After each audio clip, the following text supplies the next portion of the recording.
If you enjoy stories that feel real, touch your heart, and leave you thinking long after they end, then you're in the right place.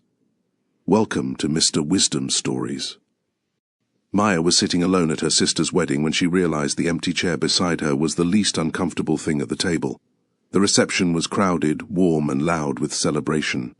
Glasses clinked. Relatives laughed too hard at stories they had probably told before. Somewhere near the dance floor, someone was already arguing with the DJ about a song Maya's sister Danielle had specifically asked not to hear. Maya smiled at that.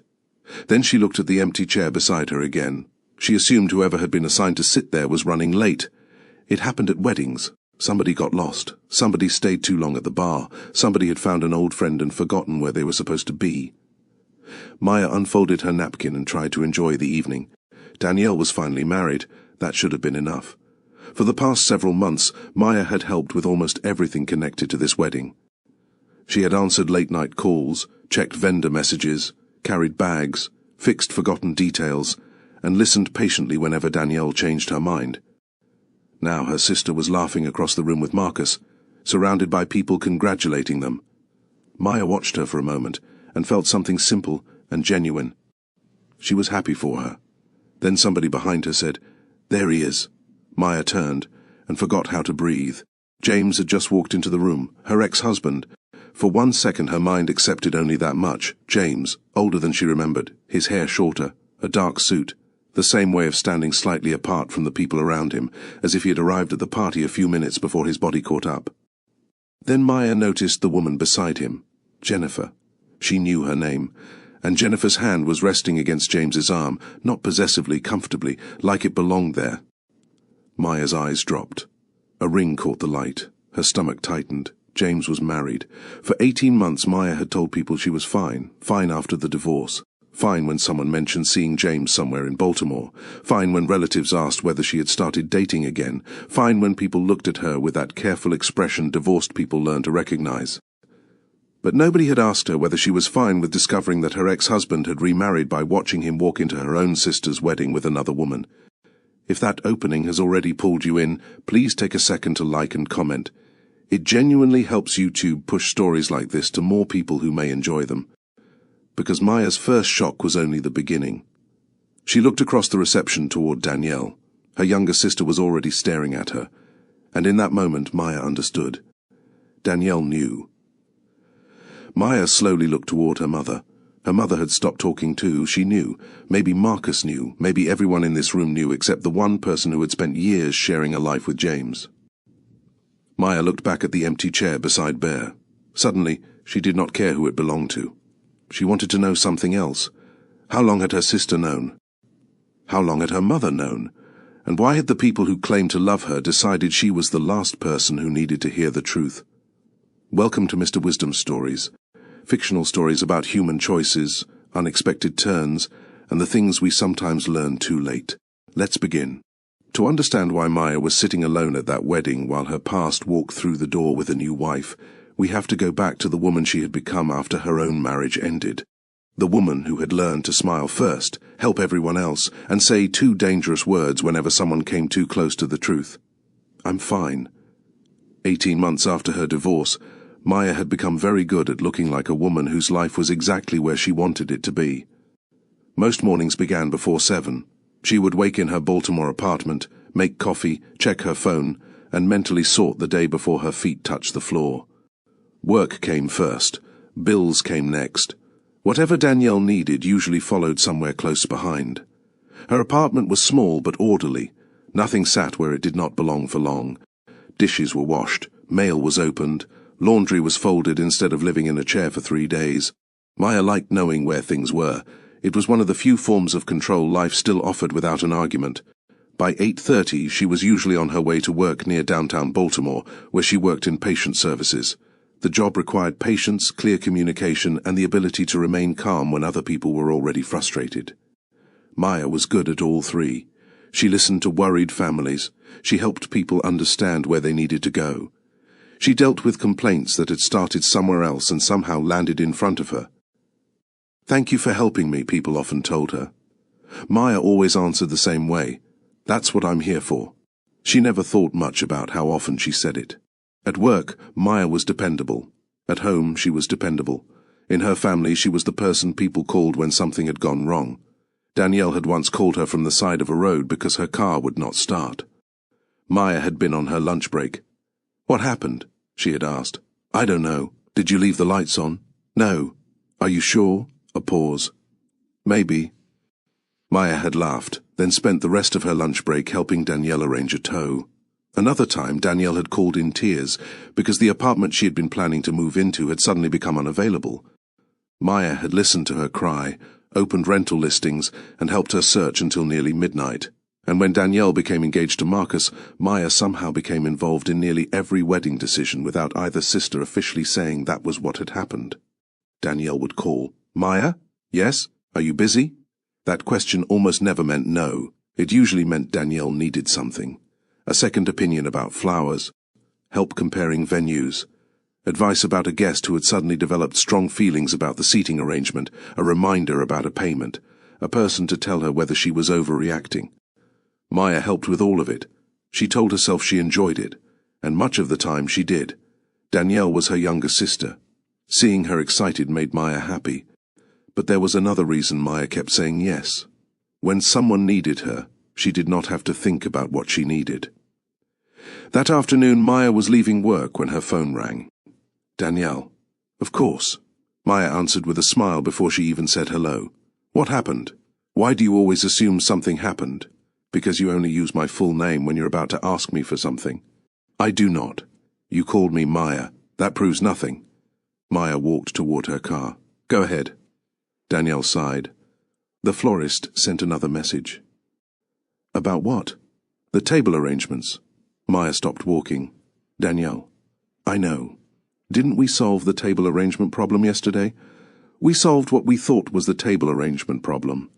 Maya closed her eyes briefly. "Send it to me. You're the best. I haven't agreed to anything yet. You said send it to you. That was my first mistake." Danielle laughed. The sound softened something inside Maya. For a few seconds, she was not divorced. She was not alone in an apartment after work. She was simply an older sister teasing someone she loved. Then Danielle said, "Seriously, are you okay doing all this?" Maya reached her car. "Doing what?" "Helping with the wedding." Maya unlocked the door. "Of course. You've been doing a lot. It's your wedding." "I know, but sometimes I wonder if I'm asking too much." "You are." Danielle gasped. "Maya." Maya smiled. "But I'll survive." The joke passed between them easily. Neither woman mentioned that survival had become one of Maya's favorite subjects. Danielle lowered her voice. "I'm serious." Maya knew what came next. "Are you okay?" The question was familiar. Sometimes it was asked directly. Sometimes people hid it behind other questions. "How have you been? Are you seeing anyone? Do you ever hear from James?" Maya had learned that most of those conversations could be ended quickly. She opened the car door. "I'm fine." Danielle was quiet, only for a second, but Maya noticed. "Okay," Danielle said, and there it was. The word Maya had come to expect. Okay, not because Danielle necessarily believed her, but because Maya had taught people that "I'm fine" was the end of the conversation. Maya had spent 18 months repeating it until nobody knew how to answer anything else. She drove home after the call and stopped at a grocery store because she needed food. She bought chicken, vegetables, coffee, and a bottle of water. Nothing dramatic. Nothing that suggested her life was incomplete. At home she put everything away, changed clothes, and opened the florist's message. An hour later, she had 3 possible solutions. Danielle called again. "Maya, I love you. I know. No, I really mean it. I know. You always fix things." Maya looked down at the message on her phone. For some reason, the words stayed with her after the call ended. You always fix things. Maya placed her phone on the kitchen counter and stood quietly in the apartment. Outside, Baltimore moved through another ordinary evening. Traffic passed. Someone laughed somewhere below. A television played in a neighboring apartment. Maya looked around at the clean rooms she had paid for herself. She had a job, she had family, she had people who loved her. She had survived a divorce. By every reasonable measure, she should have been able to stand there and say she was fine without feeling the need to convince anyone. Instead, the silence seemed to ask a question nobody else had asked. What happened when there was nothing left to fix? Maya did not answer. She picked up her phone and checked Danielle's wedding list. There was always something that needed to be done, and Maya knew exactly how to make herself useful. The question was whether she had become so useful that nobody noticed she might need something too, or whether she had simply trained everyone, including herself, to stop asking. Before the divorce, before Maya learned how to answer difficult questions with 2 quick words, there had been a time when being with James felt easy. That was what made the end of their marriage so hard to explain. There was no single night when everything changed, no betrayal waiting to be uncovered, no dramatic scene that allowed either of them to point at one terrible moment and say, that was when it all went wrong. Their marriage had simply become a place where too many important things were left unsaid. In the beginning, Maya and James had been good together. James was steady in ways Maya appreciated. If he said he would be somewhere, he showed up. If something needed to be repaired, he handled it. He was not overly expressive, but Maya had never mistaken that for a lack of feeling. He showed love through reliability. Maya understood that language. She was thoughtful in the details. She remembered things James forgot. She knew how he took his coffee and which days at work usually left him exhausted. If he came home frustrated, she could often tell before he said a word. Their life was not extraordinary. That was part of what Maya loved about it. They had favorite takeout places. They argued about what to watch. James left cabinets open without realizing it, and Maya complained every time as if the discovery had personally offended her. One evening, Maya walked into the kitchen and found 3 cabinet doors hanging open. She stopped. James looked over from the table. "What? Are you planning to leave those like that?" "I'm using them. You're sitting down. I might get up again." Maya stared at him. James smiled. "See, marriage is about compromise." "No, marriage is about closing the cabinet when you're finished." "That sounds controlling." One was at eye level. James laughed. Maya tried not to. Then she laughed too. For years, moments like that were enough. They did not need to perform happiness. They simply had it in ordinary pieces. The trouble began when ordinary pieces were no longer enough to answer the larger questions waiting for them. James wanted children. Maya was not sure when. That difference seemed manageable at first. When relatives asked, James would smile and say, "One day." Maya would say, "Eventually." Neither answer sounded dangerous, but time gave the question more weight. One night, after dinner, James asked when Maya thought she would be ready. Maya looked up from her plate. "Ready for what?" He gave her a look. "Maya, I know what you mean." "Then answer me." She leaned back. "I don't know." James nodded slowly. He had heard that answer before. "Do you not know because you need more time?" he asked. "Or because you don't want children?" Maya's expression changed. "Why does it have to mean one of those 2 things?" "Because we've been talking about this for years." "We have not been talking about it for years. We've been avoiding it for years." That was the first time Maya felt the conversation move somewhere she did not want it to go. "I'm not ready to make a decision because you decided tonight was the night you needed one." "I'm not asking you to make a decision tonight." "It sounds like you are." James looked down, and there it was. The silence Maya would later come to recognize too well. James did not shout when he was hurt. He became quiet. Maya hated that. She would rather he said something careless than disappear into himself while sitting directly across from her. "What?" she asked. "Nothing. That's not true." "I said it's nothing." "Then stop acting like something is wrong." James stood and carried his plate to the sink. Maya watched him. She should have let the conversation end there. Instead, she followed him. "James." "What?" "Say what you're thinking." He turned toward her. "I'm thinking that I don't know how much longer I'm supposed to wait for you to decide whether the life you said you wanted is still the life you want." Maya felt herself stiffen. "I never said I didn't want it. You keep saying you need time. Yes, how much time?" "I don't know." James looked away, and Maya felt the familiar pressure rising inside her. The more he needed certainty, the less certain she became. "I'm 30, James. I allowed to think about something before changing my entire life." "I'm not asking you to change your entire life." "No, you're asking me to create another life." "That's not what I meant. But it's what you're asking." Neither of them raised their voice. That was one of the problems. Their worst arguments often sounded calm enough that from another room nobody would have known they were happening. James would become quieter. Maya would begin asking sharper questions. He would withdraw. She would push harder because silence felt like abandonment. Then her questions became criticism. "Why won't you talk to me? Why do I have to drag everything out of you?" Why do you shut down every time this gets uncomfortable? James would hear only the accusation, and instead of explaining himself, he would retreat further. The pattern repeated in different forms: children, money, work, where they wanted to live, how much time they spent with family. The subject changed, but the rhythm remained. James wanted resolution, Maya wanted room. James thought Maya's hesitation meant she was moving away from the future they had planned. Maya thought James's questions meant he was trying to force her into decisions she was not emotionally ready to make.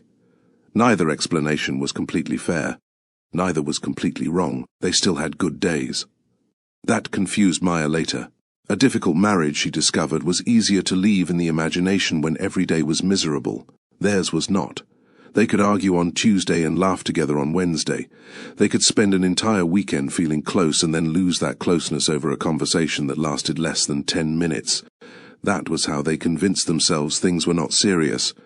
A good day felt like proof that the bad days did not matter.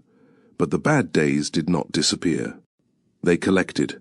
One disappointment, one unfinished conversation, one apology that addressed the tone but not the real issue, one silence that lasted longer than it should have. By the time Maya began to understand what was happening, neither she nor James knew how to discuss the marriage without immediately defending themselves. One evening, James asked if they were happy. Maya looked at him. What kind of question is that? A simple one.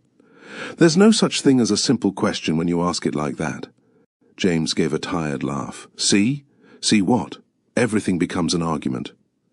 Maya stared at him. Because you start these conversations like I'm already guilty of something.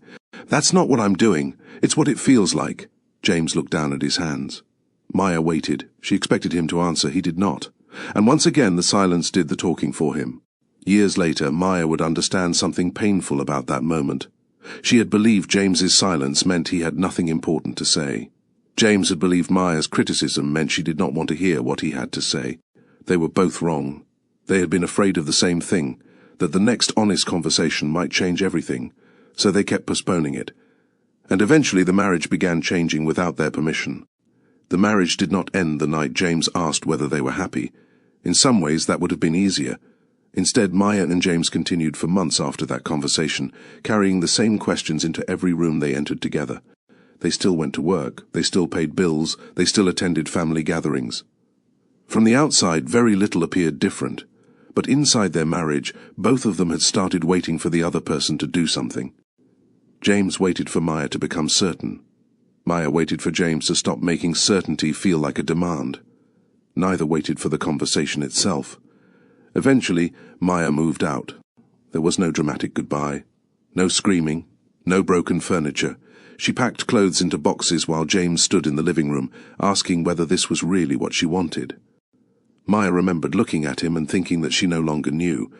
That was the answer she had been afraid to give him for too long. I don't know, she said. James closed his eyes briefly.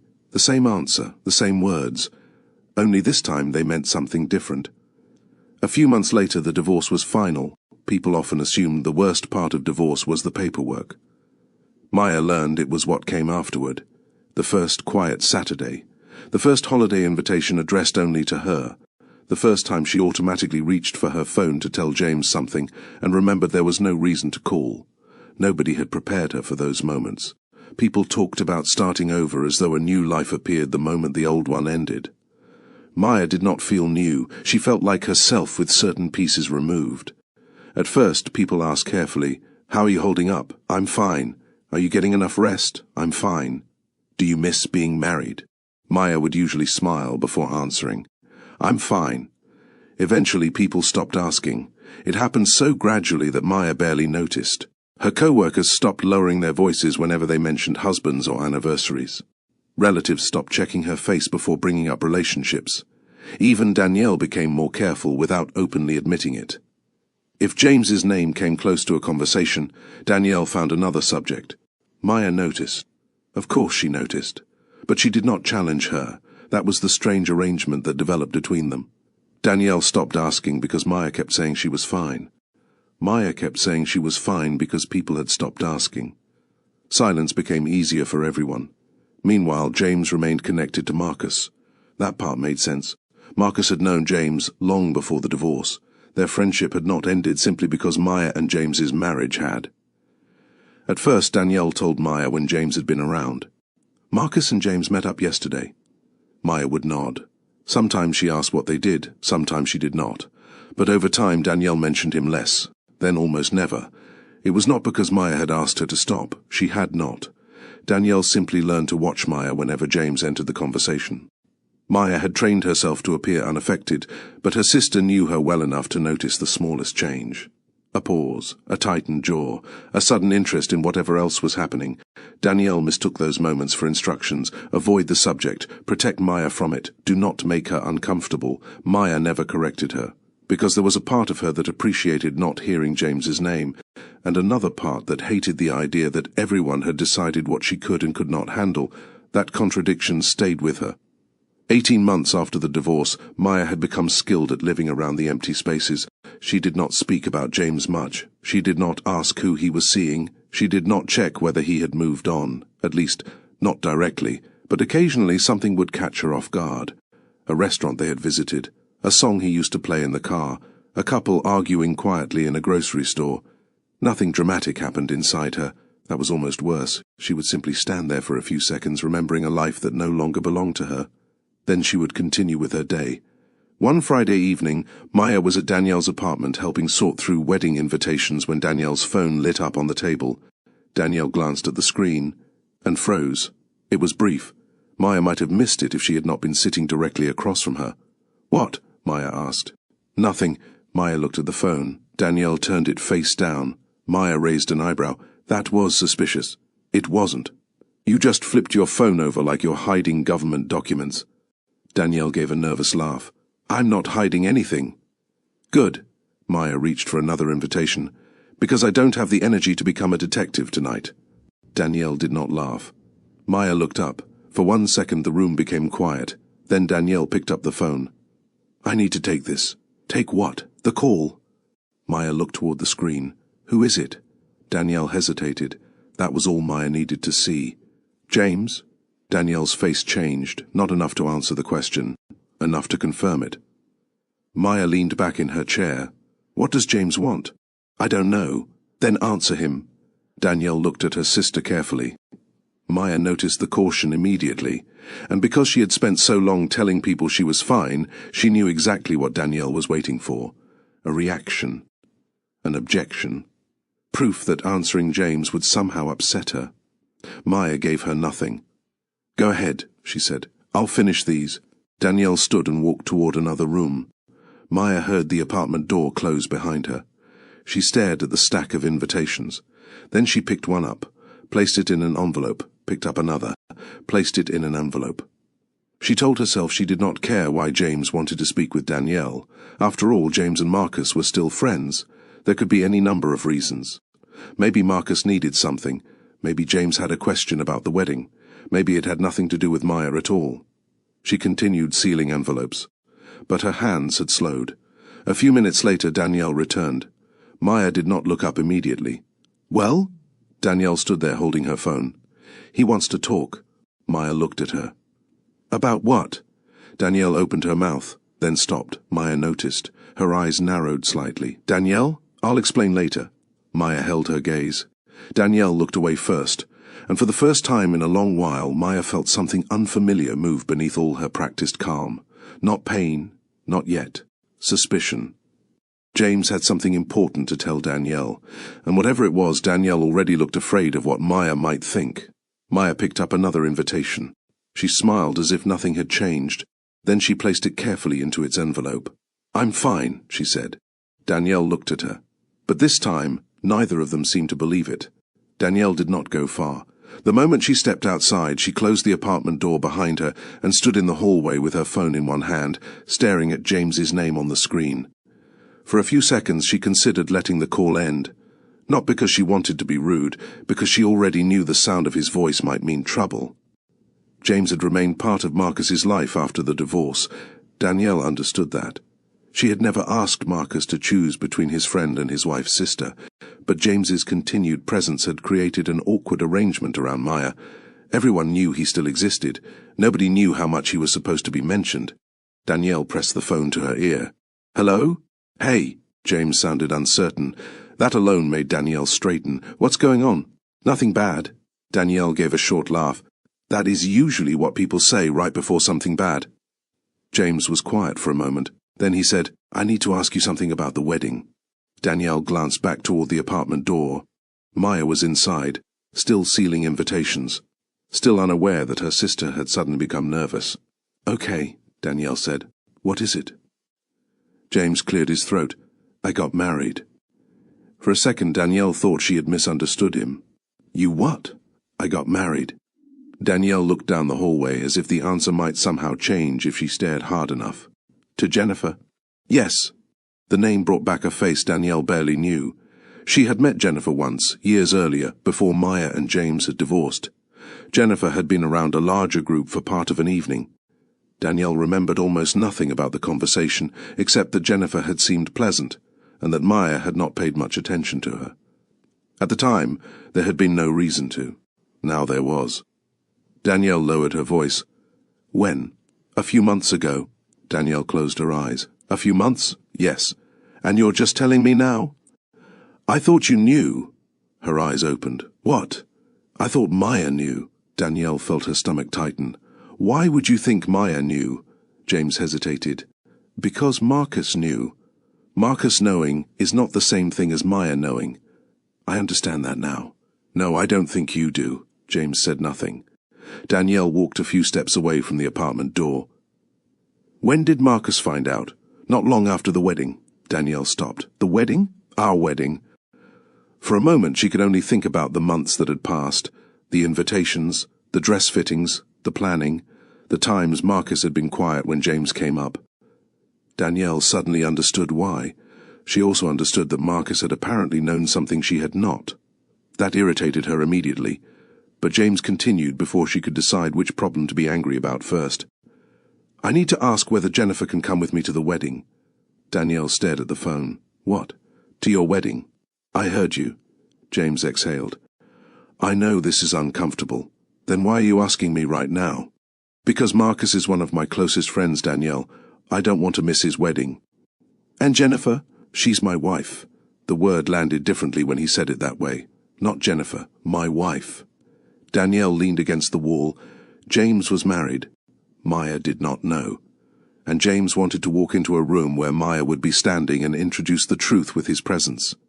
Have you talked to Maya? Danielle asked. Not recently. That wasn't my question. James was silent again. Danielle already knew the answer. No, she said quietly, you haven't told her. I thought she knew. You thought... Danielle, no, don't do that. Her voice remained low, but the irritation had sharpened. You've been married for months, and somehow the first conversation we're having about it is whether you can bring your wife to my wedding. James sighed. I wasn't trying to hide anything. Then what were you doing? That question stayed between them. James answered more quietly. I didn't know how to tell her. Danielle almost laughed, but nothing about the situation was funny. Of course he did not know how. Maya and James had spent years struggling to say difficult things before they became impossible to say. Their marriage had ended. Apparently the habit had survived. So, Danielle said, you got married and waited for somebody else to tell Maya? No. Then why doesn't she know? I assumed Marcus had mentioned it. Danielle pressed her lips together. Marcus.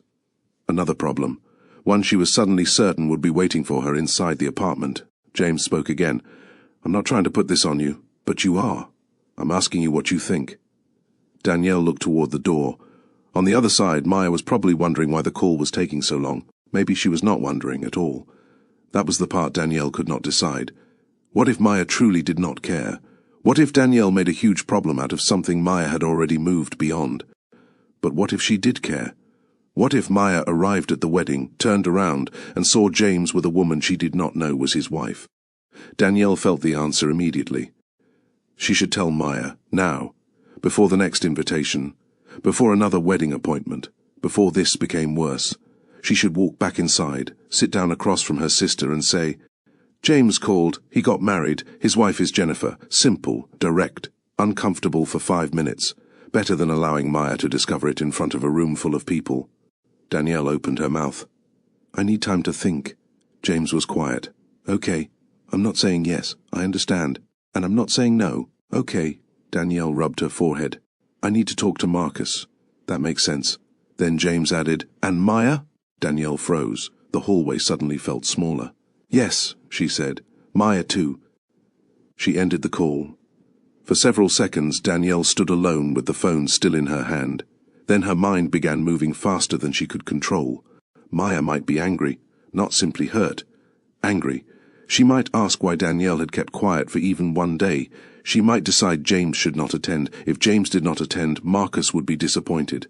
If Jennifer came, Maya might refuse to attend. If Maya refused to attend, their mother would immediately become involved. And once their mother became involved, every conversation would turn into a larger family problem. Danielle could already hear it. Why didn't anyone tell Maya? Why would James put you in this position? Why would Marcus keep this from you? Why does everything have to happen before the wedding? Her wedding. That thought came quietly, then stayed.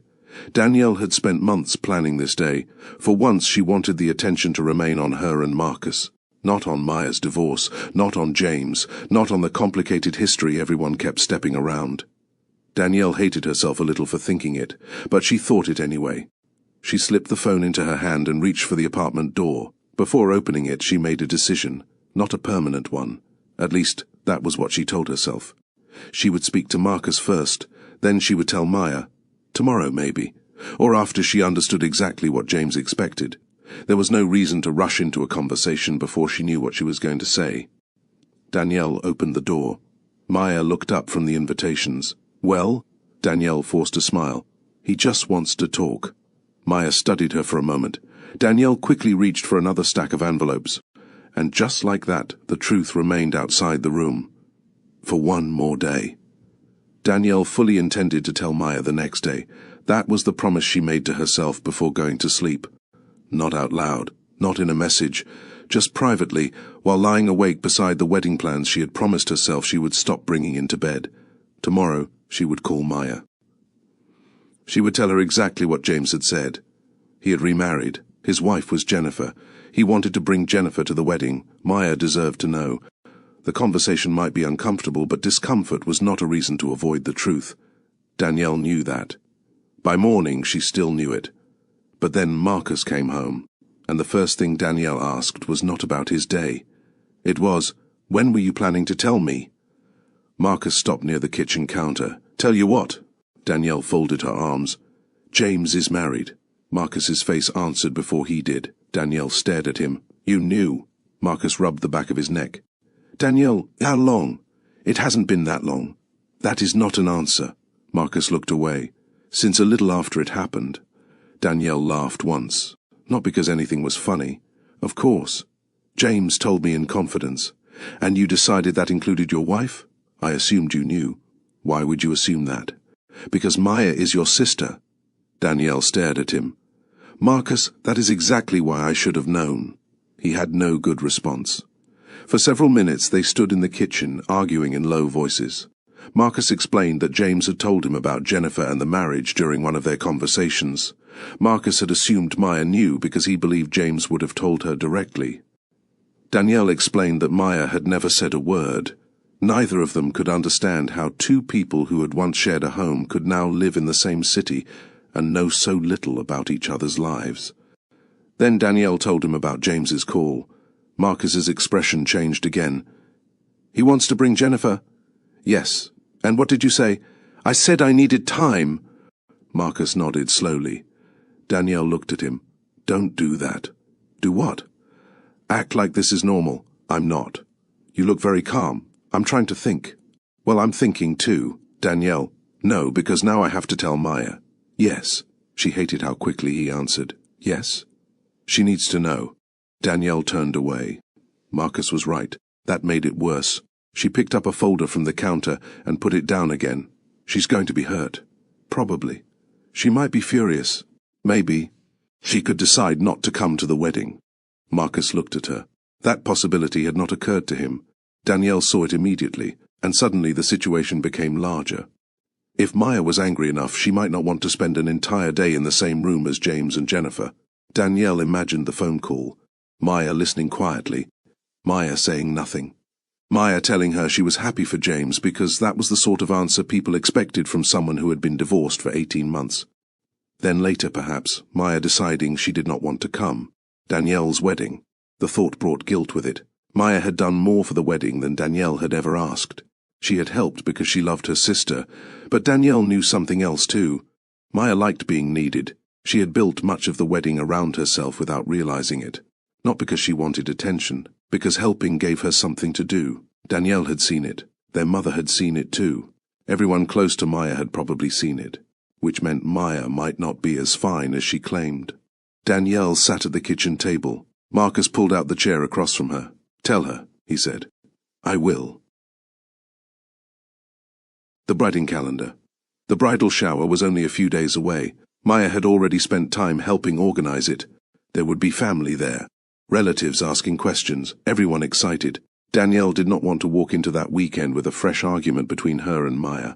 "After the bridal shower," she said. Marcus frowned. "Danielle, it's 3 days. It's still avoiding it." "I'm not avoiding it. I'm choosing a better time." Marcus leaned back. Danielle heard the weakness in her own words, but she kept them anyway. 3 days later, the bridal shower arrived. Maya was there before Danielle. Of course she was. She had already arranged half the decorations and was carrying boxes toward the room when Danielle arrived. "You're late," Maya said. Danielle looked at her watch. "I'm not late. You were supposed to be here at 10. It's 9:58. Maya looked at her. "Exactly." Danielle laughed, despite herself. The day became busy, too busy. That was the problem with life, Danielle discovered. There was always a reason not to have the difficult conversation. Someone needed help. Something had gone wrong. A relative had arrived. Maya was busy. Danielle was busy. The right moment came and disappeared before Danielle could catch it. By the end of the shower, she told herself Maya had been too happy.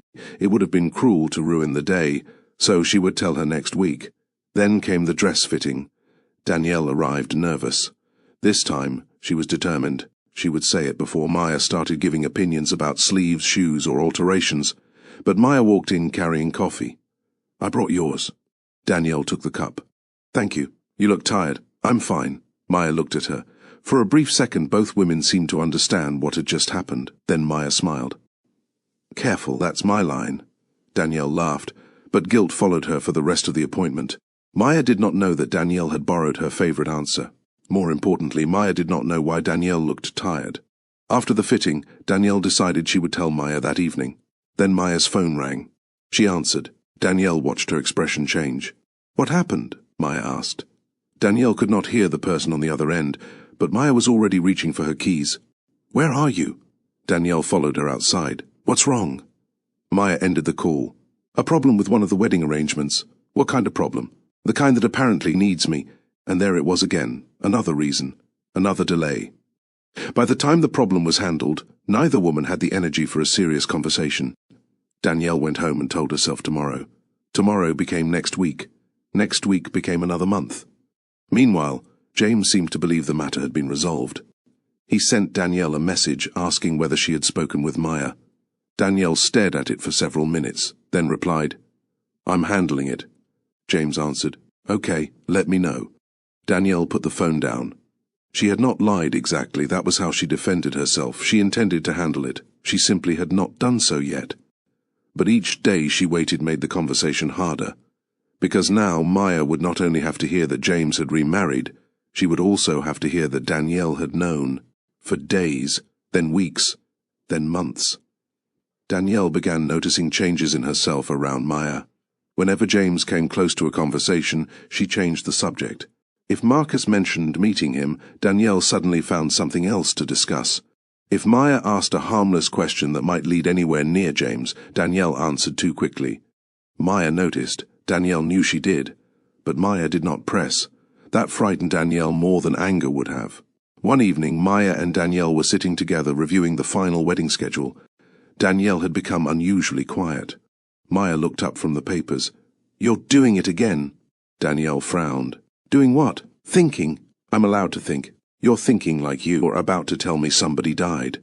Danielle looked down. Maya watched her for a moment, then asked more gently, "Is something wrong?"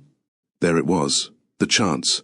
Danielle could have told her, Everything could still have changed. Instead, she looked at her sister and heard herself say, "No, everything's fine." Maya smiled faintly. "That's my line." Danielle smiled back, and hated herself for how easy the lie had become. If you were Danielle, what would you have done? Would you have told Maya immediately, knowing the conversation might be painful? Or would you have waited for what felt like the perfect moment? Danielle had learned something dangerous. There was always another event, another reason, another better time. And while she waited for the right moment, the secret kept growing. The closer the wedding came, the less Danielle felt she could control what would happen when the truth finally came out. Maya remained beside her, helping with flowers, schedules, guests and details, still dependable, still useful, still saying she was fine whenever anyone asked. And Danielle kept wondering whether Maya already sensed something. Maybe she did. Maybe Maya had noticed the careful pauses, the changed subjects, the way Marcus and Danielle occasionally looked at each other when James's name appeared too close to the surface. But if Maya suspected anything, she chose not to force the truth from them. She had spent too long being the person everyone tried not to upset. Now, without realizing it, she had become the person nobody told anything difficult. And Danielle continued saying she would speak to her soon. After one more appointment, after one more problem, after one more day. But the wedding was getting closer, and eventually there would be no time left at all. On the morning of Danielle's wedding, Maya woke before her alarm. For a few seconds she lay still in the unfamiliar quiet of her apartment and tried to remember why her body had decided 6 in the morning was late enough to begin the day. Then she saw the dress hanging from the closet door. The wedding. Maya sat up immediately. By 7 she had showered, dressed in comfortable clothes, packed the things she thought Danielle might forget, checked her phone twice and answered 3 messages about wedding details that technically were not her responsibility. That last part made her smile. Danielle was getting married, yet somehow Maya had become the emergency contact for half the day. Her phone rang as she was putting on her shoes. "Danielle," Maya answered. "Please tell me the building is still standing." Danielle did not laugh. Maya paused. "What happened?" "Nothing. That was not convincing. Everything's fine." Maya stood still. Then she smiled. "That's my line." Danielle was quiet, only for a second, but Maya noticed it. "You sound strange," Maya said. "I'm getting married today. People have survived worse." "Maya." "What?" Danielle exhaled. "Can you just get here?" Maya glanced at the bag beside the door. "I'm leaving now." "Okay. And Danielle?" "Yes? If somebody forgot the cake, tell me before I get there. I want time to prepare emotionally." This time Danielle laughed. A small laugh, but real. Maya relaxed. "See you soon." "See you." The call ended. Maya looked at her phone for a moment. Something about Danielle's voice had stayed with her. Not fear exactly. Danielle had always been nervous before important events. She could become anxious over things that were perfectly manageable, then somehow remain calm when something genuinely serious happened. Maybe today was no different. Maya picked up her bag and left. By the time she arrived at the venue, the day had already begun moving too quickly. People were carrying boxes. Someone was looking for a missing garment bag. Someone else was asking whether the flowers had arrived. Maya had barely walked through the door before a question came from across the room. "Maya, do you know where—" "Yes," she said automatically. She did not even know what the question was yet. The person stopped. Maya laughed. "Sorry, what are you looking for?" 10 minutes later she was helping. Of course she was. Danielle was upstairs getting ready, which meant Maya became the person everyone else approached. "Where should this go? Who has the list? What time are the guests arriving? Did anybody check the tables?" Maya answered, directed, adjusted, solved. She moved through the morning with the kind of confidence that came from having spent months preparing for a day that was technically not hers. Eventually she escaped upstairs to check on Danielle. She found her sitting near a mirror while someone worked with her dress. Danielle looked beautiful. Maya stopped in the doorway. For one moment all the noise outside disappeared from her attention. Her little sister was getting married. Danielle looked at her reflection, then saw Maya. "You made it." "Barely." Danielle smiled. Maya walked closer. "You okay?" Danielle looked at her. There it was again, that hesitation. Not the ordinary nervousness Maya expected from a bride. Something else. Maya studied her face. "Danielle." "What? You look like somebody forgot to order the cake." Danielle laughed, but her hands remained still in her lap. "Everything's fine." Maya folded her arms. "That's still my line." Danielle's smile weakened. For the first time that morning, Maya felt the faintest pull of concern. She looked toward the door, then back at her sister. "Is something going on?" Danielle immediately shook her head. "No." The answer came too quickly. Maya waited. Danielle looked away. And suddenly Maya remembered other moments from the past few months. The strange silence when James's name had come close to a conversation. The way Danielle sometimes stopped herself halfway through a sentence. Marcus's expression whenever certain subjects appeared. The call, James calling Danielle, Danielle saying she would explain later. Maya had never pressed. She had convinced herself that whatever it was would eventually become clear. Now, standing in front of her sister on the morning of her wedding, she wondered whether she had been too patient. "Danielle," her sister looked at her again. "What?" Maya opened her mouth. Then a voice called from outside. "Danielle?" Another voice followed. "Maya?" Maya closed her eyes briefly. Danielle almost smiled. "Duty calls." "Very funny."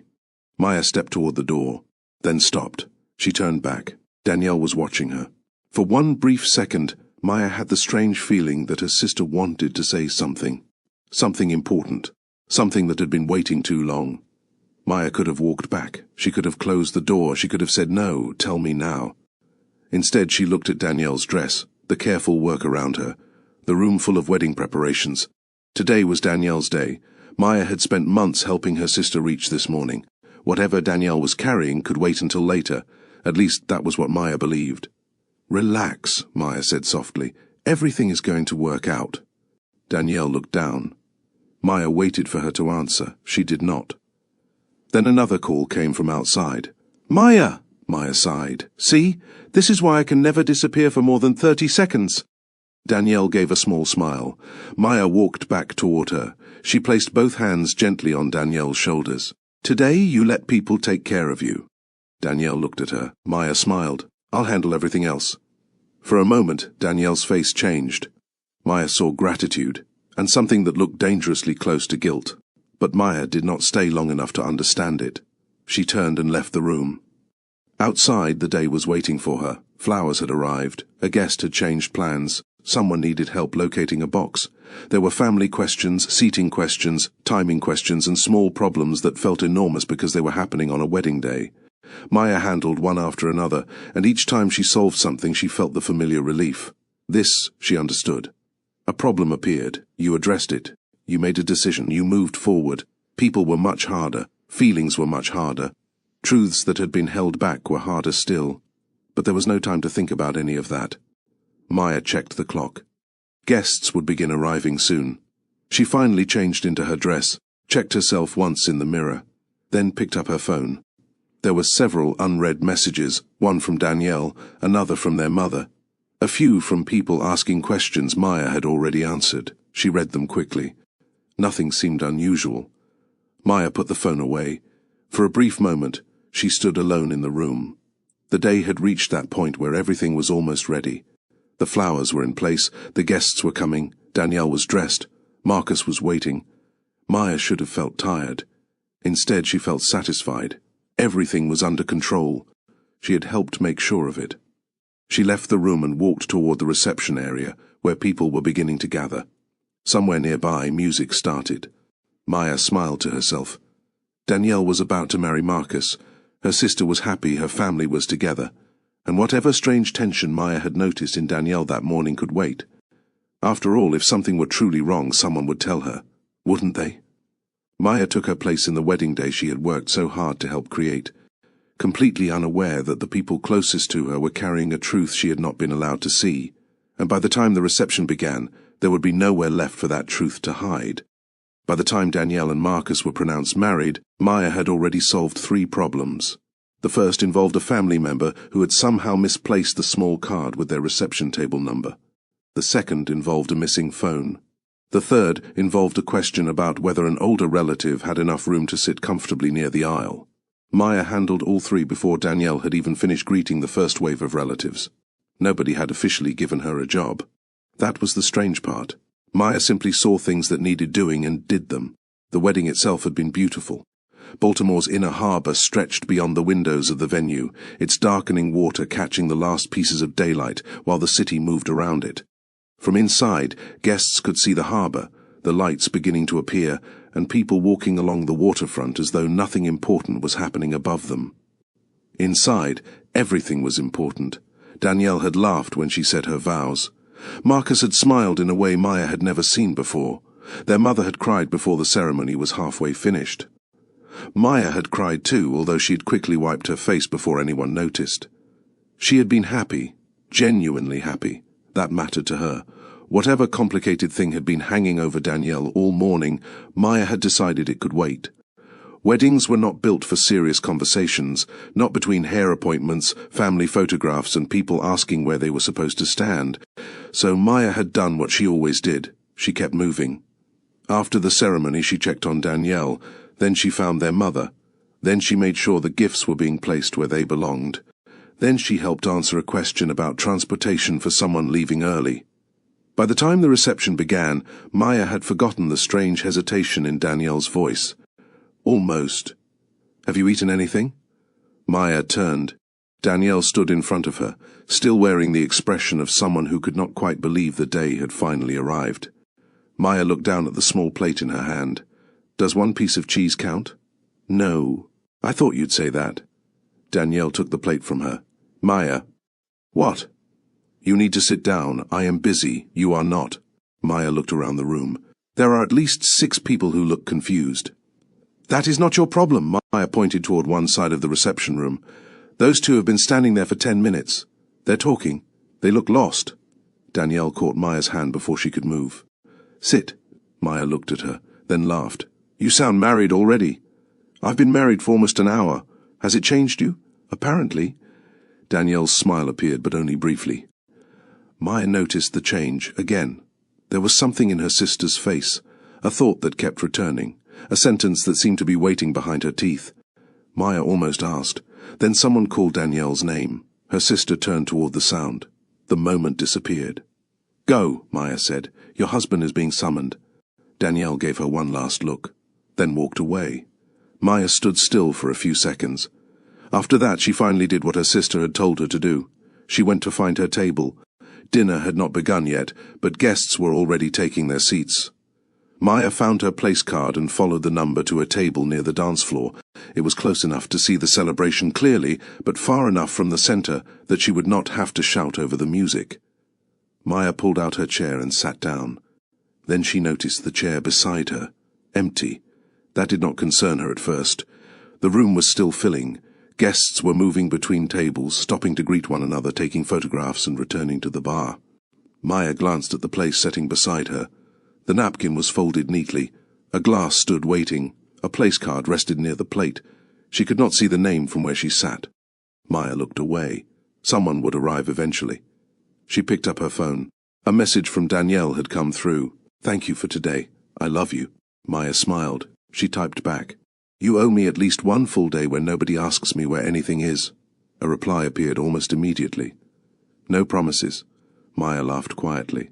For the first time all day she had nothing to do. That should have felt relaxing. Instead, she became aware of how tired she was. Her feet hurt. Her shoulders ached. She leaned back in her chair and looked across the room. Danielle was speaking with guests. Marcus stood nearby. Their mother was at another table. Everything appeared normal. Yet Maya noticed something strange. Danielle kept looking toward the entrance. Not openly, just briefly, then looking away. Maya followed her eyes once. The entrance was empty. A few more guests came in. Still nothing. The chair beside Maya remained unoccupied. She looked at it again. This time curiosity made her lean slightly toward the place card. She could have checked the name. She did not. Someone sat down across from her and began talking about the ceremony. Maya answered politely, grateful for something to focus on. Dinner service was about to begin when the music lowered. Maya heard chairs moving, people turning. A small shift passed through the room. Then someone behind her said, with casual recognition, There he is. Maya turned. James had just entered the reception. For one second everything about the room seemed ordinary. He was dressed in a dark suit. He looked slightly older than Maya remembered. His hair was shorter. His expression was familiar. Maya knew the angle of his shoulders. She knew the way he paused when entering a crowded room, as if he needed 1 second to understand where everyone was before deciding where to go. Her first reaction was not anger. It was confusion. James was here. Then she saw the woman beside him, Jennifer. Maya did not know her well. She remembered the name and the face, nothing more. Jennifer stood close to James. Her hand rested against his arm with such ease that Maya understood the relationship before her mind fully accepted it. Maya looked down. Jennifer wore a ring, a wedding ring. Maya stopped breathing for a moment, not dramatically, not visibly. Her body simply seemed to forget what came next. James was married. The thought arrived clearly. James is married. Maya stared. Around her the reception continued. Someone laughed. Glasses touched. A chair scraped across the floor. James began greeting people. Jennifer smiled, and Maya remained seated beside an empty chair. Then she looked toward Danielle. Her sister was already watching her. That was when the second truth arrived. Danielle knew. Maya did not need Danielle to say it. She saw it in her face, not surprise, not confusion, fear. Danielle knew exactly what Maya had just discovered. Maya's eyes moved across the room. Their mother had stopped speaking. She knew too. Marcus was standing near Danielle. His face had changed. He knew. For one terrible second, Maya understood the shape of the room differently. She was not surrounded by people reacting to unexpected news. She was surrounded by people who had been waiting for her reaction. Maya looked back at James. Then Jennifer. Then the empty chair beside her. Slowly, Maya reached toward the place card. She turned it over. James. Her fingers stopped. The chair had been waiting for him. Her ex-husband had been expected at this wedding. Not only expected. Seated beside her. Maya looked again toward Danielle. Danielle began moving in her direction, but Maya remained still, because the first shock was no longer James's marriage. The first shock was that everyone had apparently decided there was a version of Maya's own life she did not need to know. She had spent 18 months telling people she was fine. Maybe they had believed her. Maybe they had not. But somewhere along the way, they had made another decision. They had decided that protecting her feelings meant leaving her outside the truth. James had been married. Danielle had known. Their mother had known. Marcus had known. And Maya had been invited to sit at the same table, beside the same man, at the same wedding, without anyone believing she deserved one honest conversation before he walked through the door. The empty chair beside her no longer looked accidental. It looked like evidence. Maya sat there staring at James's name, and for the first time since the divorce she understood something worse than being left by someone you loved. It was discovering that the people who claimed to know you best had quietly decided you were the last person who needed to know what was happening in your own story. Maya did not stand. That was the first thing she noticed about herself. She had expected some reaction from her body, a sharp intake of breath, a sudden need to leave, anger. Instead, she remained seated. James was still across the room, greeting Marcus. Jennifer stood beside him. Married, the word kept returning. Maya looked down at the place card again. James. The chair beside her had been reserved for him. She almost laughed, not because anything was funny, because the situation had reached a point where laughter seemed more reasonable than pretending it made sense. Maya. She looked up. Danielle was standing beside the table. Her sister's smile was gone. For several seconds neither woman spoke. The people around them were beginning to sit. Dinner was about to be served. Music played softly through the room, and conversations continued at a lower volume. Nobody wanted to stare. That did not mean nobody was watching. Danielle pulled out the chair on Maya's other side. Maya, can we talk? No. Danielle sat anyway. Maya looked at her. Danielle, just want to explain. I said no. I know. Then why are you sitting down? Danielle swallowed. Because I should have told you. Maya looked away. Across the room, Jennifer was speaking with someone Maya did not recognize. James glanced toward their table. Maya saw him looking. He looked away first. Of course he did. A server placed bread on the table. Maya stared at the basket. It was strange what the mind noticed when it did not know what else to do. Bread, water glasses, folded napkins, a chair waiting for the man she had divorced. Everything arranged so neatly around a secret. Danielle leaned closer. I was going to tell you. Maya turned toward her. The words were quiet, but they cut through everything else. When? Danielle froze. Maya waited. When? Danielle looked down at her hands. I didn't know how. That is not what I asked. I know. When, Danielle? Her sister said nothing. Maya leaned back. There it was, the answer. Not spoken, but clear. There had never been a time. Danielle had not been waiting for the right moment. She had been waiting for a moment that would somehow allow her to avoid the consequences of telling the truth. Maya looked toward James, then Jennifer. How long? Danielle's face tightened. Maya, how long have you known? Danielle did not answer immediately. Maya felt something inside her become very still. Months, Danielle said. Maya stared at her. Months? Yes. How many? Danielle's eyes filled. Maya, please. How many months? Since before the wedding. Maya blinked. The wedding? Danielle realized what she had said. My wedding, I mean before today. Maya looked at her, then suddenly remembered the invitations, James's call, Danielle walking outside, coming back nervous, saying she would explain later, the strange conversations, the changed subjects. Everything that had seemed disconnected now belonged to the same answer. You knew when we were doing the invitations. Danielle closed her eyes. Maya laughed softly. You knew. Maya, you sat across from me. I was trying to figure out what to do. You had months to figure out what to do. I know. And you decided this was better? No. Maya's voice remained low. That frightened Danielle more than anger would have. I kept putting it off. Why? Danielle looked around. Maya, not here. Maya stared at her. Not here. I'm not saying I don't want to talk to you.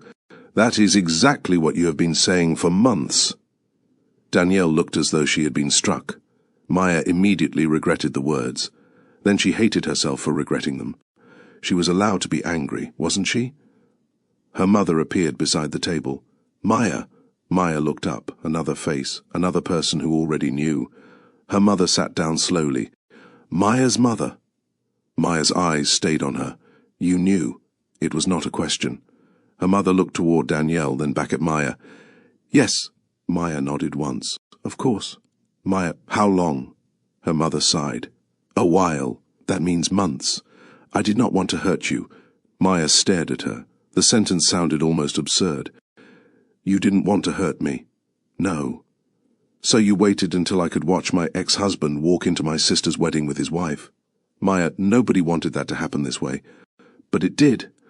Her mother said nothing. Maya looked around the room. Who else knew? Danielle immediately shook her head. Maya, who else? Marcus had moved closer but remained several feet away. Maya saw his face. She did not need another answer. Marcus, Danielle whispered. He knew because James told him. Of course. Maya, please don't do this. Maya looked at her mother. Did you know Jennifer was coming tonight? Her mother hesitated. Yes. The room seemed to narrow around the table. Maya looked back at the empty chair. James's chair. She understood something now. They had not merely failed to tell her James was married. They had known he was coming. They had known Jennifer was coming. And still Maya had been allowed to arrive here with no idea what was waiting. Her mother reached for Maya's hand. Maya pulled hers away. That was the first visible thing she did. Danielle looked at her sharply. Maya. What? You know how much I love you. Maya nodded. I do. I was trying to protect you. From information? From getting hurt? Maya's mouth tightened. You don't get to decide that for me. Her mother looked exhausted. Maya, we were trying to get through Danielle's wedding peacefully. There it was. Maya heard the sentence, and suddenly understood the problem from their side. This was Danielle's wedding. Danielle had worried that telling Maya would create conflict. Their mother had worried about family tension. Marcus had worried about his friendship with James. Everyone had been trying to protect something. Danielle's day. The wedding. The family. The peace. And Maya had become the one person whose feelings could be postponed because dealing with them might be inconvenient. Her mother looked toward Danielle, then said quietly, Please don't make this about you. Maya went completely still. Danielle's head turned. Mom. But the words had already landed. Maya looked at her mother. For a moment she genuinely wondered whether she had heard correctly. About me? Her mother closed her eyes. That is not what I meant. You just said don't make this about me. I meant today. Today is not about me. I know that. Maya, I know exactly whose wedding this is. Her voice remained controlled. She could hear that control herself. That was the problem. If she shouted, perhaps everyone would feel justified. They could say she had overreacted. They could say Danielle had been right to worry. But Maya could not give them that. Not because she was above anger, because she was too tired to perform it. She stood. Danielle immediately reached for her. Maya, wait. Maya stepped back. I don't want to talk right now. Please. No. Maya. Her mother stood too. Maya, don't leave. Maya looked at her. I'm not leaving the wedding. Her mother's expression softened. Maya continued, I'm leaving this conversation. Then she turned and walked away, not quickly, not dramatically. She simply moved through the reception room while the music continued and dinner was being served. People made space for her without knowing whether they were supposed to. Maya did not look at James. She did not look at Jennifer. She did not look back at Danielle. For 18 months Maya had told everyone she was fine. Tonight she finally understood what those words had cost her. She had said them so often that the people she loved had stopped asking what was true, and when they finally had something difficult to tell her, they decided peace was more important than honesty. Behind her, Danielle called her name. Maya did not turn around. This time she had nothing left to fix. Maya walked until the music became quieter. The reception room was large, and the hallway leading toward the waterfront was nearly empty. Tall windows overlooked Baltimore's inner harbor, where lights reflected across the dark water and distant traffic moved along the streets. Maya stopped near one of the windows. She did not cry. That surprised her. After everything that had happened in the last 10 minutes, tears would have made sense. Instead, she felt angry in a way that seemed almost too organized. She knew exactly what had happened. James had remarried. Danielle had known for months. Marcus had known. Her mother had known. Jennifer had been invited. James had been invited. And Maya had been seated beside him. The details lined themselves up so neatly that she could barely stand to think about them. Maya! Danielle! Maya closed her eyes. She had known her sister would follow. She just had not been ready for her to arrive. I said I didn't want to talk. I know.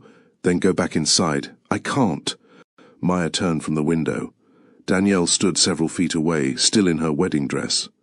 The sight of it made something inside Maya soften for half a second. Then the anger returned. Not at the dress, at the timing, at the fact that every difficult feeling now seemed connected to a day Maya was supposed to protect. Danielle looked exhausted. Maya, please. What? I need you to understand why I did this. Maya stared at her. You didn't do one thing. Danielle's face tightened. You made 100 separate decisions. Maya took a breath. You decided not to tell me after James called. Then you decided not to tell me the next day. Then after the bridal shower. Then after the dress fitting. Then after every other moment when you could have told me. I know. And somehow every one of those decisions brought us here. Danielle nodded. I know. Maya looked back toward the harbor. For a few seconds neither woman spoke. Then Danielle said quietly, I was scared. Maya turned again. Of what? Of your reaction. The honesty hurt more than Maya expected. She had asked the question, she had wanted the answer. But hearing it was different. Danielle continued, I didn't know what you would do. You could have found out. At my wedding. That is where we are now. Danielle looked down. I didn't want you to refuse to come. Maya's expression changed. Danielle saw it. I was afraid you would be angry, she said quickly. I was afraid you would tell me James couldn't come. I was afraid Marcus would get involved. I was afraid Mom would get involved. I was afraid the whole family would start talking about your divorce again. My divorce? I know how that sounds. Do you? Danielle looked at her. Maya's voice dropped. Do you know what is strange? I spent months helping you plan this wedding because I wanted you to have a beautiful day. And all this time you were afraid I would somehow take it away from you. That isn't exactly what I thought. Then what did you think? Danielle's eyes filled. I thought you were still hurting. The hallway became quiet. Maya looked away. Danielle continued before she could stop herself.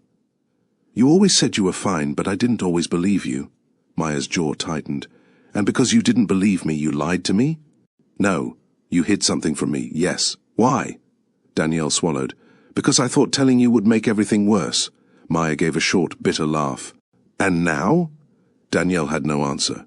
That was answer enough. Maya turned back toward the window. For a moment she hated that Danielle was not completely wrong. Maya had been carrying things she had never admitted to carrying. She had told everyone she was fine because she did not want to be the divorced sister people worried about. She had thrown herself into work. Then Danielle's wedding, then every practical problem she could solve. Maybe she had made herself so useful that nobody knew what to do with her when there was nothing to fix. But that did not make this acceptable. Being difficult to read was not permission for the people around her to stop being honest. You could have asked me, Maya said. Danielle moved closer. I did. Maya turned sharply. When? How are you doing? Maya said nothing. Are you okay? Maya looked away. Do you still think about James? Her silence answered the question. Danielle's voice softened. And every time you said you were fine. Maya folded her arms. Because I didn't want to talk about it. I know, then respect that. But you're angry that I didn't tell you. Yes. Danielle closed her eyes briefly. Maya understood the contradiction. She hated it. I didn't want to discuss my divorce, Maya said. That does not mean I wanted my family to decide I should be kept out of the truth. Danielle nodded slowly. You're right. The answer came so quickly that Maya almost did not trust it. You're right, Danielle repeated. I kept telling myself I was protecting you, but after a while I was protecting myself too. Maya looked at her. Danielle wiped her eyes. I didn't want to deal with what would happen after I told you. There it was, the sentence Maya had needed, not an excuse, the truth. Danielle had been afraid. Of Maya, of conflict, of the wedding changing, of having to manage everyone else's emotions. And instead of choosing a difficult conversation, she had chosen silence, over and over again. Maya leaned back against the window. I would have been angry, I know. I might have said James shouldn't come. I know. I might have cried. Danielle nodded. But at least I would have known. Danielle covered her mouth. Maya looked at her sister for a long moment. Then she said, You took away my chance to react privately. Danielle began crying. Maya felt no satisfaction from it. That was the worst part. She wanted Danielle to understand, not to suffer. A door opened farther down the hallway. Both women turned. James had stepped out of the reception. For 1 second, Maya wondered whether he would see them and immediately go back inside. Instead, he stopped.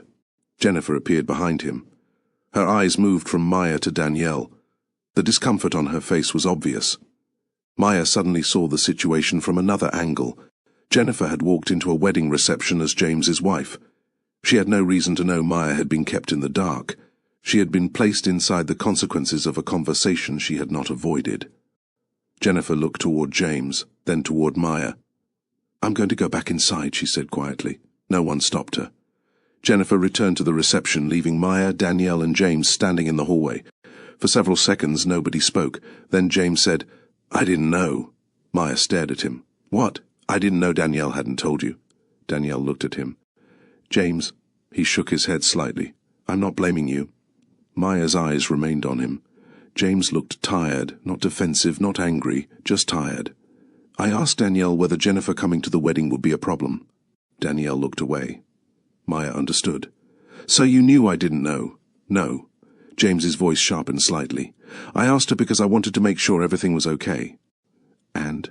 She said she needed time. Maya looked at Danielle. Danielle closed her eyes. James continued. I thought she was talking to you.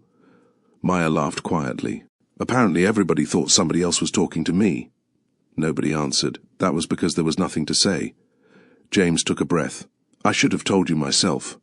Maya looked at him. Yes, he nodded. I should have. And why didn't you? James hesitated. Maya saw it. The same hesitation that had once filled their marriage. The same pause before difficult words. I didn't know how. Maya's mouth tightened. Of course. James looked down. I didn't know what we were supposed to be after the divorce. The sentence stopped her. Not because it excused anything, because she understood it. After the divorce, they had become something neither of them knew how to name. Not friends, not strangers, not family, not enemies. They had simply become two people with a history too large to ignore, and a present they did not know how to enter. Maya had avoided James. James had avoided Maya. When mutual friends were involved, they had managed. When family events came up, people made adjustments. When his life changed, he apparently told everyone except the one person who once knew everything about him. Maya looked at the wedding ring she had once worn, then at Jennifer's absence in the hallway. What were you supposed to do? She asked quietly. Tell me. James looked at her. I don't know. That's the problem. He nodded. Yes.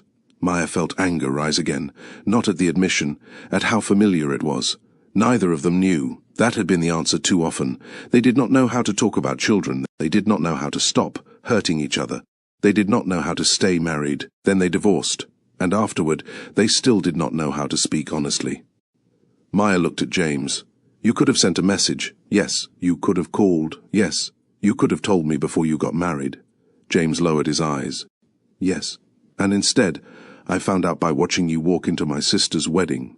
His face tightened. "I am sorry." Maya believed that he was. That did not make the moment easier. Danielle stepped forward. "Maya?" Maya raised a hand. "No." Danielle stopped. Maya looked at both of them. James, her sister. Two people who had made different mistakes for different reasons. Both standing in front of her now. Both wanting the conversation to happen after it was already too late. Maya took a slow breath. "I'm not doing this tonight." James nodded immediately. "Okay." Danielle looked frightened. "Maya, please don't leave." "I didn't say I was leaving." "Then what are you saying?" Maya looked through the hallway toward the reception. Music still played. Her sister's guests were still celebrating. Marcus was somewhere inside. Their mother was probably waiting. Jennifer was alone. The entire evening had changed. There was no returning to what it had been. But Maya did not want the next hour of her life to become a performance of everyone else apologizing while guests wondered why the bride had disappeared. She looked at James. "Not tonight." He held her gaze, then nodded. "Not tonight." Danielle looked as though she wanted to say more. Maya stopped her before she could. "We will talk." Danielle's eyes filled again. "But not now." Danielle nodded. Maya stepped away from the window. For a moment she hesitated. Going back inside felt almost impossible. Not because she wanted to hide, because she knew she could not return to the same role. She could not walk into the room and begin fixing things. She could not smile at everyone until they felt comfortable again. She could not make the evening easier simply because that was what people expected from her. Maya looked at Danielle. "Go back to your husband." Danielle did not move. "Maya, go." Danielle finally nodded. She turned toward the reception. Before leaving, she looked back. "I am sorry." Maya said nothing. Danielle went inside. James remained. Maya looked at him. He seemed ready to speak again. She stopped him. "Not tonight." He nodded. Then he returned to the reception too.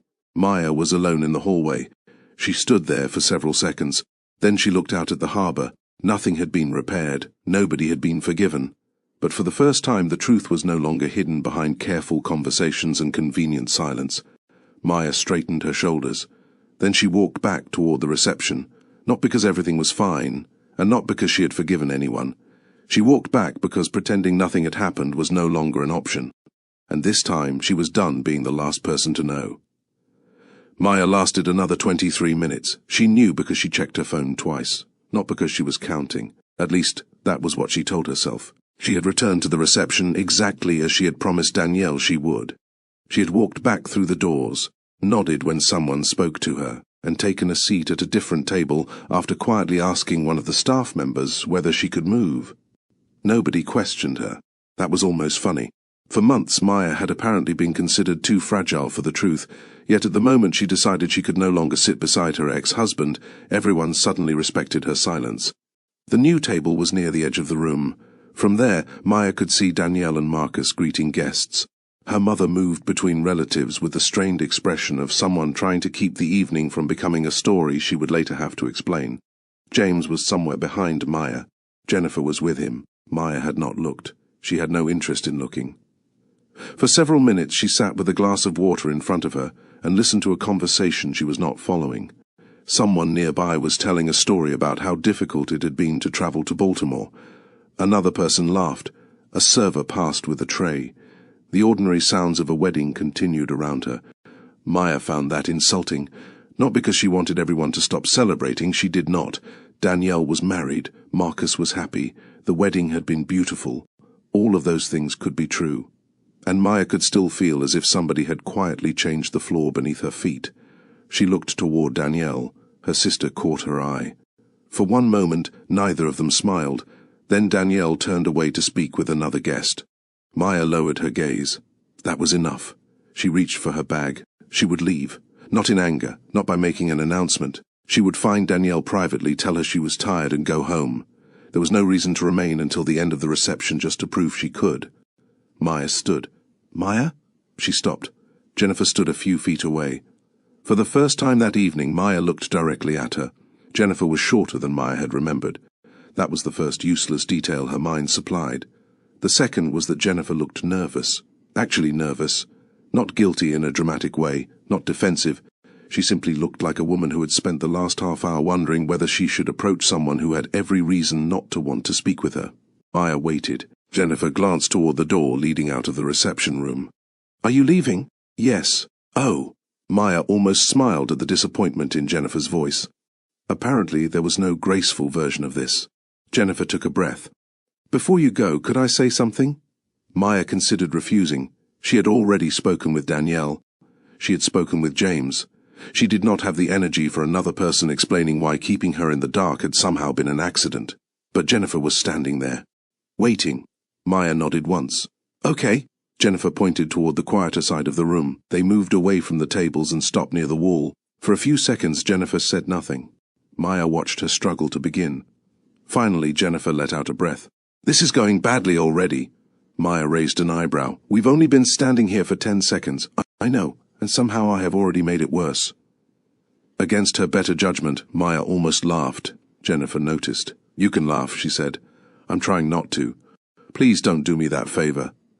That did it. Maya laughed once, briefly, then immediately felt strange about it.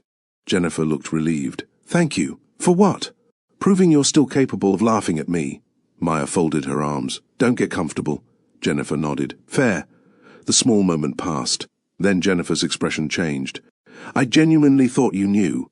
Maya looked at her. Jennifer continued quickly. "I'm not saying that because I think it makes this okay. I just want to be honest." Maya waited. "James told me Marcus knew," Jennifer said. "And he said Danielle knew. I assumed that meant you knew." "Why?" Jennifer looked embarrassed. "Because apparently I made a stupid assumption." Maya said nothing. Jennifer rubbed her hands together. "I should have asked." That surprised Maya. She had expected Jennifer to explain, to defend herself, perhaps to say that James had assured her everything was handled. Instead, Jennifer looked directly at her. "I should have asked you." Maya studied her face. "Why would you ask me?" "Because you were married to him." The answer was immediate. Jennifer went on. "I knew you and James had history.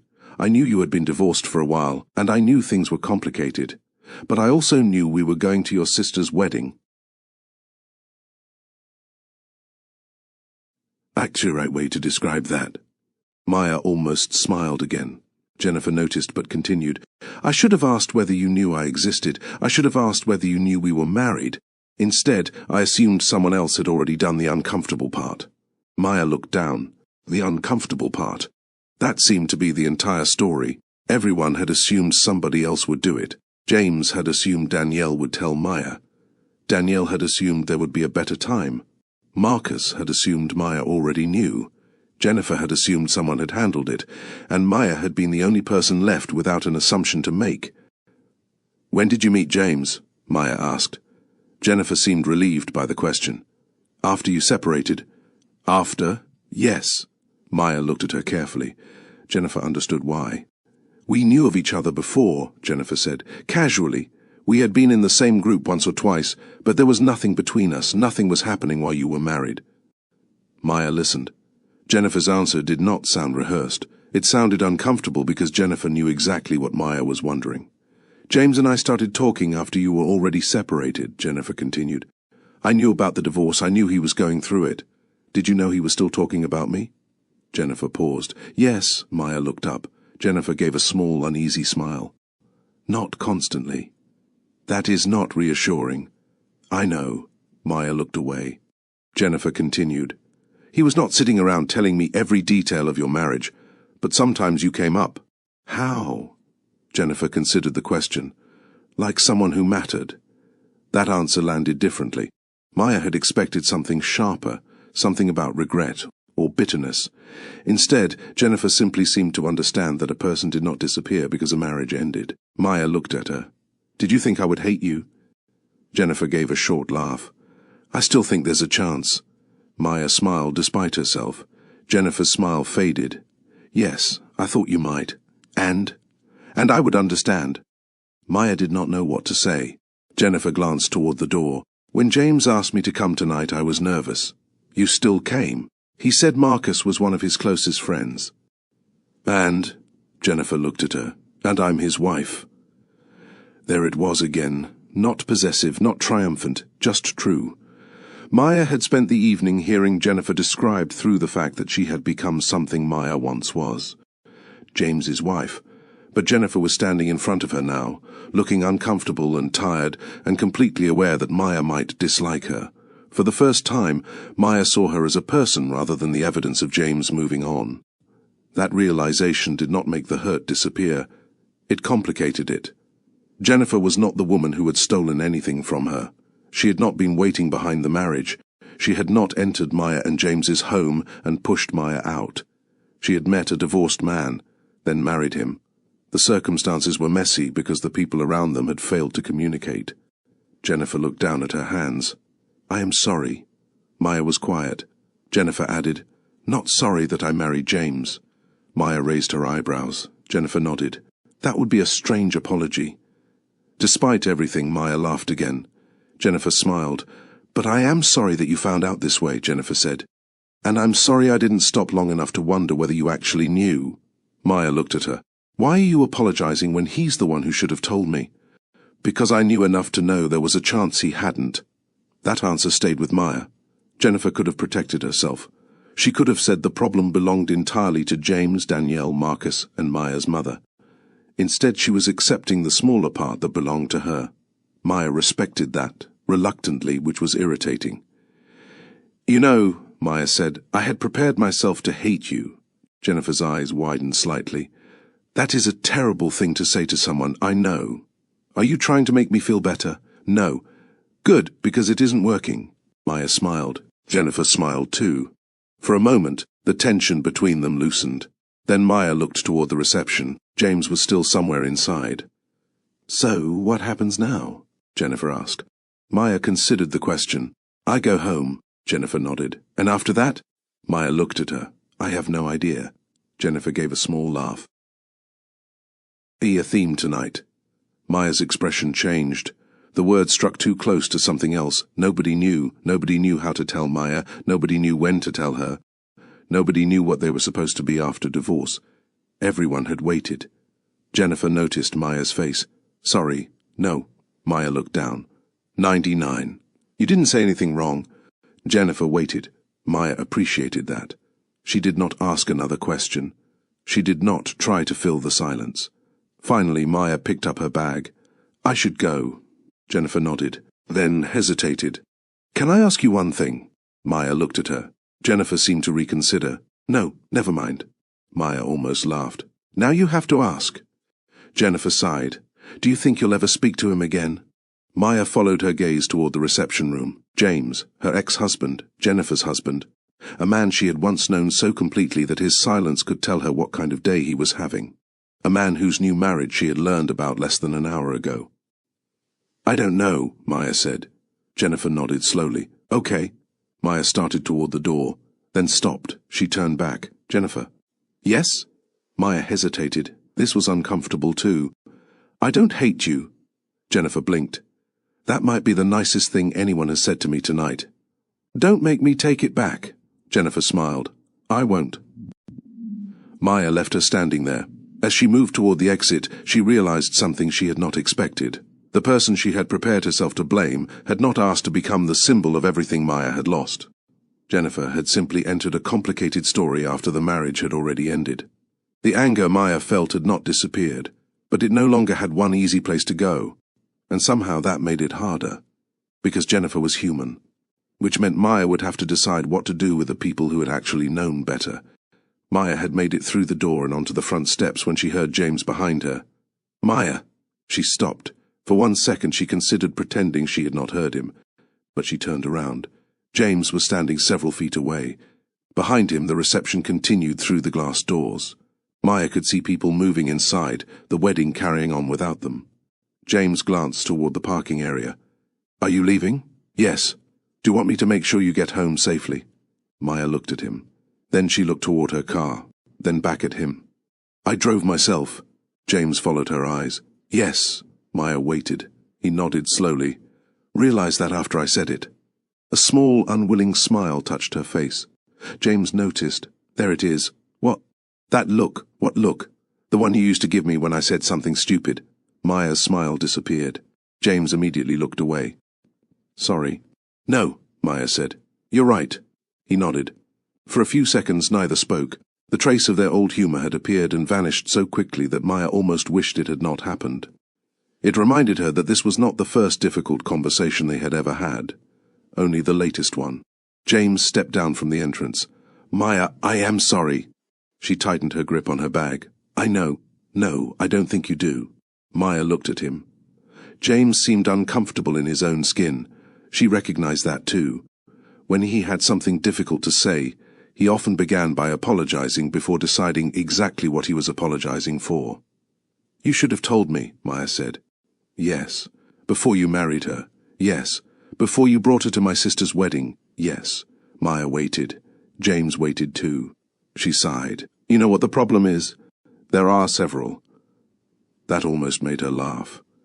Instead, Maya looked toward the harbour. I'm trying to decide which one bothers me more. James remained quiet. That you married Jennifer, Maya continued, or that you thought you could simply continue living your life and eventually I would hear about it from someone else. I didn't think that. Then what did you think? James looked down. There it was. The hesitation. Maya felt irritation rise immediately. You're doing it again. I know. No, you don't. James looked at her. You have that same expression you used to have whenever I asked you something you didn't want to answer. His face changed. Maya continued. You would go quiet, you would think, you would wait, and then eventually you would give me an answer after I had already spent 20 minutes trying to pull one out of you. I was trying not to say the wrong thing, and somehow that always became saying nothing. James exhaled slowly. You're right.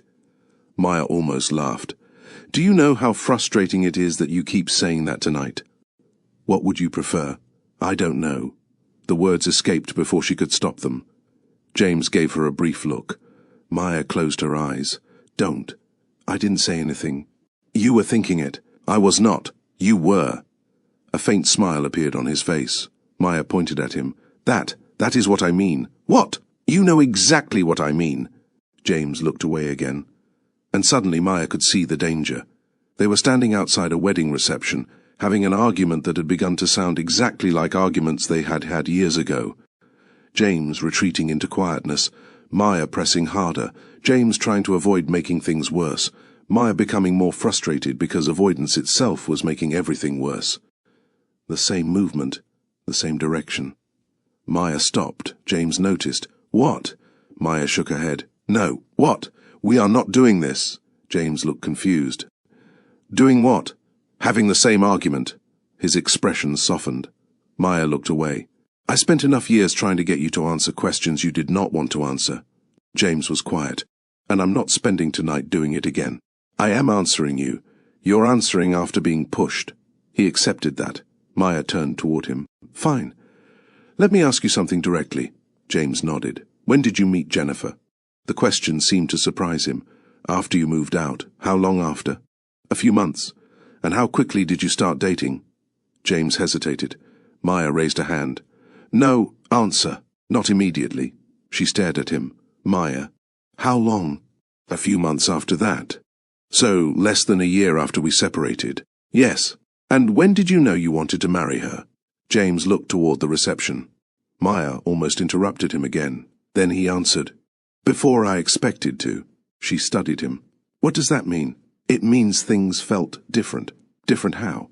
James considered the question. Then for once he answered without waiting too long. Clearer.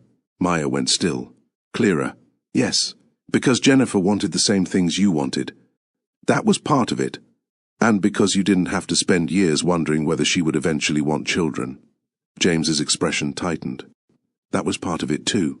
Maya nodded slowly. There it was. Not an accusation. Not proof that James had never loved her. Something more complicated. James had spent their marriage wanting certainty. Maya had spent much of it unable to give him the certainty he wanted. Jennifer had entered his life at a time when James no longer wanted to live with unanswered questions. Maya looked at him. You moved quickly because certainty felt safer. James did not answer. She knew the silence. This time she did not chase it. Eventually he said, Maybe. Maya looked toward the harbour. Maybe. An imperfect answer, but probably the honest one. She thought about Jennifer. Jennifer had seemed straightforward. James had probably felt that too. After years of conversations that had ended with Maya saying she needed more time and James pretending he understood, Jennifer's certainty must have felt like relief. Maya did not blame Jennifer, but she finally understood something painful. James had not simply moved forward. He had moved towards something that did not require him to live inside the uncertainty he had always struggled to tolerate. "You know what's strange?" Maya said. James waited. "I thought you would have changed." He frowned slightly. "Changed how?" "I don't know." Maya gave a tired laugh. "Maybe I thought the divorce would teach both of us how to become better communicators overnight." James smiled faintly. "That would have been convenient." "It would have saved us a lot of trouble." The smile disappeared. "Yes." Maya looked at him. For a moment, she saw not her ex-husband walking into a room with a new wife. She saw the man she had once loved, the man who had frustrated her, the man she had hurt too, the man who had wanted answers from her and eventually stopped believing they would come. She hated that understanding him did not erase what had happened. "Are you happy?" she asked. James looked at her. The question caught him completely off guard. Maya expected an immediate answer. She almost expected him to say yes. Instead, he looked toward the reception. Through the doors, Jennifer was visible for a moment. She was speaking to someone. Then the crowd shifted. James looked back at Maya. "Yes," he said, but he stopped there. Maya waited. James added, "I think I am." She held his gaze. "You think?" He exhaled. "I'm happy with Jennifer." That sounded more certain. "But—" James gave a small, humorless laugh. "You always hear the word I don't say." "There's always a word you don't say." He accepted that. Then his expression changed. "But I don't think happiness means everything about my life is settled." Maya said nothing. James continued. "I thought being sure about certain things would make everything easier, and it does not work like that." Maya studied him. He was not standing there declaring that his marriage was a mistake. He was not saying he wished he were back with her. She would not have believed him if he had. Instead, he looked like a man who had finally learned that certainty and peace were not the same thing. "Jennifer deserves better than that answer," Maya said. "I know." "Does she know that's how you feel?" James looked toward the doors again. "Yes." That surprised Maya. "She knows?" "Yes." "You told her?" She asked. Maya stared at him. James understood immediately. "Don't." "What?" "I can see you making a comparison. I'm not." "Maya." She almost smiled. He was right. She had been thinking it. Jennifer asked. James answered. Simple. Except nothing had ever been simple between Maya and James. Maya looked down. "Good." James nodded. Another silence passed between them. This one was different, not empty, not comfortable either, but neither of them rushed to fill it. Finally Maya spoke. "You should have told me." James nodded. "I should have. Not because I needed your permission to move on, I know. And not because I think I should have been consulted about your marriage. I know." Maya looked directly at him. "But because I was married to you, because I spent years with you, because I deserved to hear something like that from you before finding out in a room full of people." James's face tightened. "Yes, you knew enough about me to know that. Yes." Maya believed he meant it. That was what made forgiveness difficult. She could understand why he had done what he did. She could see his fear, his habit of waiting, his desire for certainty, and still believe he had failed her. Understanding was not forgiveness. She wished she had learned that sooner. James took a step back. "I won't keep you." Maya nodded. "Good." He almost smiled. There was the old humor again, small, fragile, gone before either of them could touch it. James looked toward her car. "Drive safely." Maya raised an eyebrow. "Now you're back on familiar ground." "I'm learning, slowly." "Yes." Maya turned toward the parking area. Then she stopped. James was still standing behind her. She looked back. He seemed as if he wanted to say something. Maya shook her head. "Not tonight." James nodded. "Not tonight." This time Maya walked away, and James did not follow. As she reached her car, Maya realized the argument outside had not given her the closure she once believed she needed. James had not confessed to some hidden betrayal. He had not admitted that Jennifer was a mistake. He had not begged Maya to forgive him. The truth was less satisfying. He was still himself, a man who had wanted certainty, a man who still waited too long to say difficult things, a man who had learned some lessons and missed others. And Maya was still herself too. She had spent years waiting for James to communicate without needing to be pushed. Tonight she had nearly fallen back into pushing him again. The marriage was over, but the old pattern had survived it. For the first time, Maya understood that divorce had ended their relationship. It had not automatically ended everything they had carried into it. She opened her car door, then stopped once more. Inside the venue, her sister was still celebrating. Her mother was still waiting. Marcus was still somewhere in the room. Jennifer was now part of a story Maya had not expected to hear. And James had just admitted, in the most James-like way possible, that certainty had not solved everything. Maya got into her car. This time she did not need anyone to tell her to drive home safely. She just needed to decide what she was going to do when she got there. Maya did not turn on the television when she got home. She usually did. Even when she was not watching anything, she liked having another voice in the apartment. A cooking show, a rerun, the local news. Something that made the rooms feel less quiet. Tonight she could not stand the idea of anyone talking.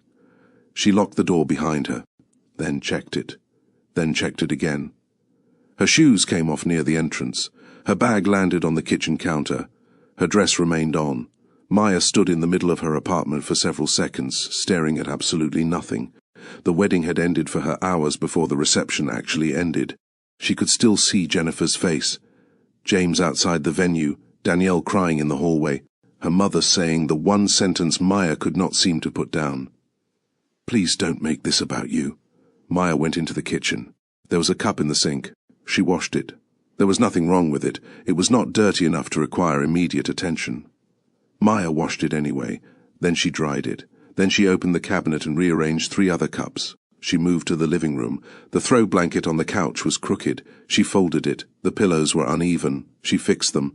A stack of unopened mail sat on the table. She sorted it. Advertisement, bill, advertisement, advertisement. Maya placed them in separate piles. Her phone buzzed. She ignored it. Then it buzzed again and again. Finally she looked. Danielle, then her mother, then Marcus. Another message from Danielle. Maya put the phone face down. She picked up the mail again. One envelope had already been sorted. She sorted it again. By midnight, her apartment looked exactly the way it had looked before she left for the wedding. Except Maya was exhausted. She sat on the edge of the couch. The silence returned. There was nothing left to clean. Her phone buzzed. This time she answered without looking at the name. "Maya, please let me know you got home safely." Her mother. Maya stared at the message. Then another arrived. "I'm sorry about tonight. We need to talk when you're ready. Danielle, then, should have made sure you knew." "I'm sorry. Marcus." Maya read them all. She answered none. She went to bed without changing out of her dress. Sleep did not come. Every time she closed her eyes, the evening rearranged itself. James walking into the reception. Jennifer's hand against his arm. The wedding ring. Danielle's face. The empty chair. Maya opened her eyes. She stared at the ceiling. At 3 in the morning she finally got up and changed into pajamas. At 4 she drank water. At 5 she checked her phone. No new emergency, no message that could somehow explain everything. By 7 she gave up pretending she was going back to sleep. The anger was still there. It had not weakened overnight. If anything, the quiet had given it more room. Maya showered. She made coffee, then poured half of it down the sink after realizing it had gone cold. Her phone buzzed again. Danielle. Maya did not answer. She started cleaning. This time she knew what she was doing. She was angry, and cleaning gave anger somewhere to go. She wiped down the kitchen counter, then the stove, then the refrigerator door. She cleaned the inside of the microwave even though there was nothing inside it. By the time she reached the bedroom, her shoulders hurt. Still she kept going. Then Danielle's words returned to her. Not the apology, not the crying, the other words. "Thought you were still hurting." Maya stopped. A shirt was in her hands. She looked down at it, then remembered her own answer. "I'm fine," again and again and again. Maya sat on the edge of the bed. Her anger remained. But another thought had entered beside it. Danielle had not been protecting Maya from James. She had been protecting her wedding from becoming another family conversation about Maya's divorce. Maya hated that thought, because it suggested something she did not want to examine. She stood again. "No." The word came out loud. She placed the shirt in the closet, then pulled it back out. This was ridiculous. She sat down again. Her divorce had been finalized 18 months ago. 18 months. Maya had spent most of that time insisting she did not want to talk about James. But that was not entirely true. She did not want to talk about James directly. That was different. Her mind began replaying conversations, her mother asking whether she had considered going out with someone, Maya saying she was too busy, Danielle asking whether she ever missed being married, Maya saying she missed having someone else take out the trash. Everyone laughing. Marcus mentioning James had bought a new car, Maya asking what kind, then immediately saying she did not care. She remembered Danielle asking whether she was okay around the holidays. Maya saying yes. Then spending 20 minutes talking about how strange it was to divide traditions after a divorce.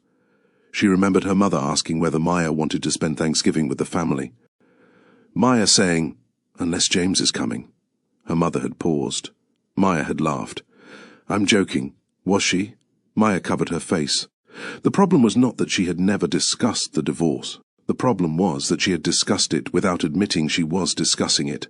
Indirectly, through jokes, through complaints about being single, through questions she pretended were casual, through memories that began with, "This reminds me of something." She had refused to say, "I miss James sometimes," so instead, she had said everything around it. She had refused to say, "I am still angry about what happened," so instead she had criticized people who moved on quickly. She had refused to say, "I am afraid my life will not turn out the way I expected," so instead she had made herself useful in everyone else's life. Maya stood and walked to the bathroom. She looked at herself in the mirror. "I have been talking about it." The words sounded different when spoken aloud. She had. Not all the time, not dramatically, but enough.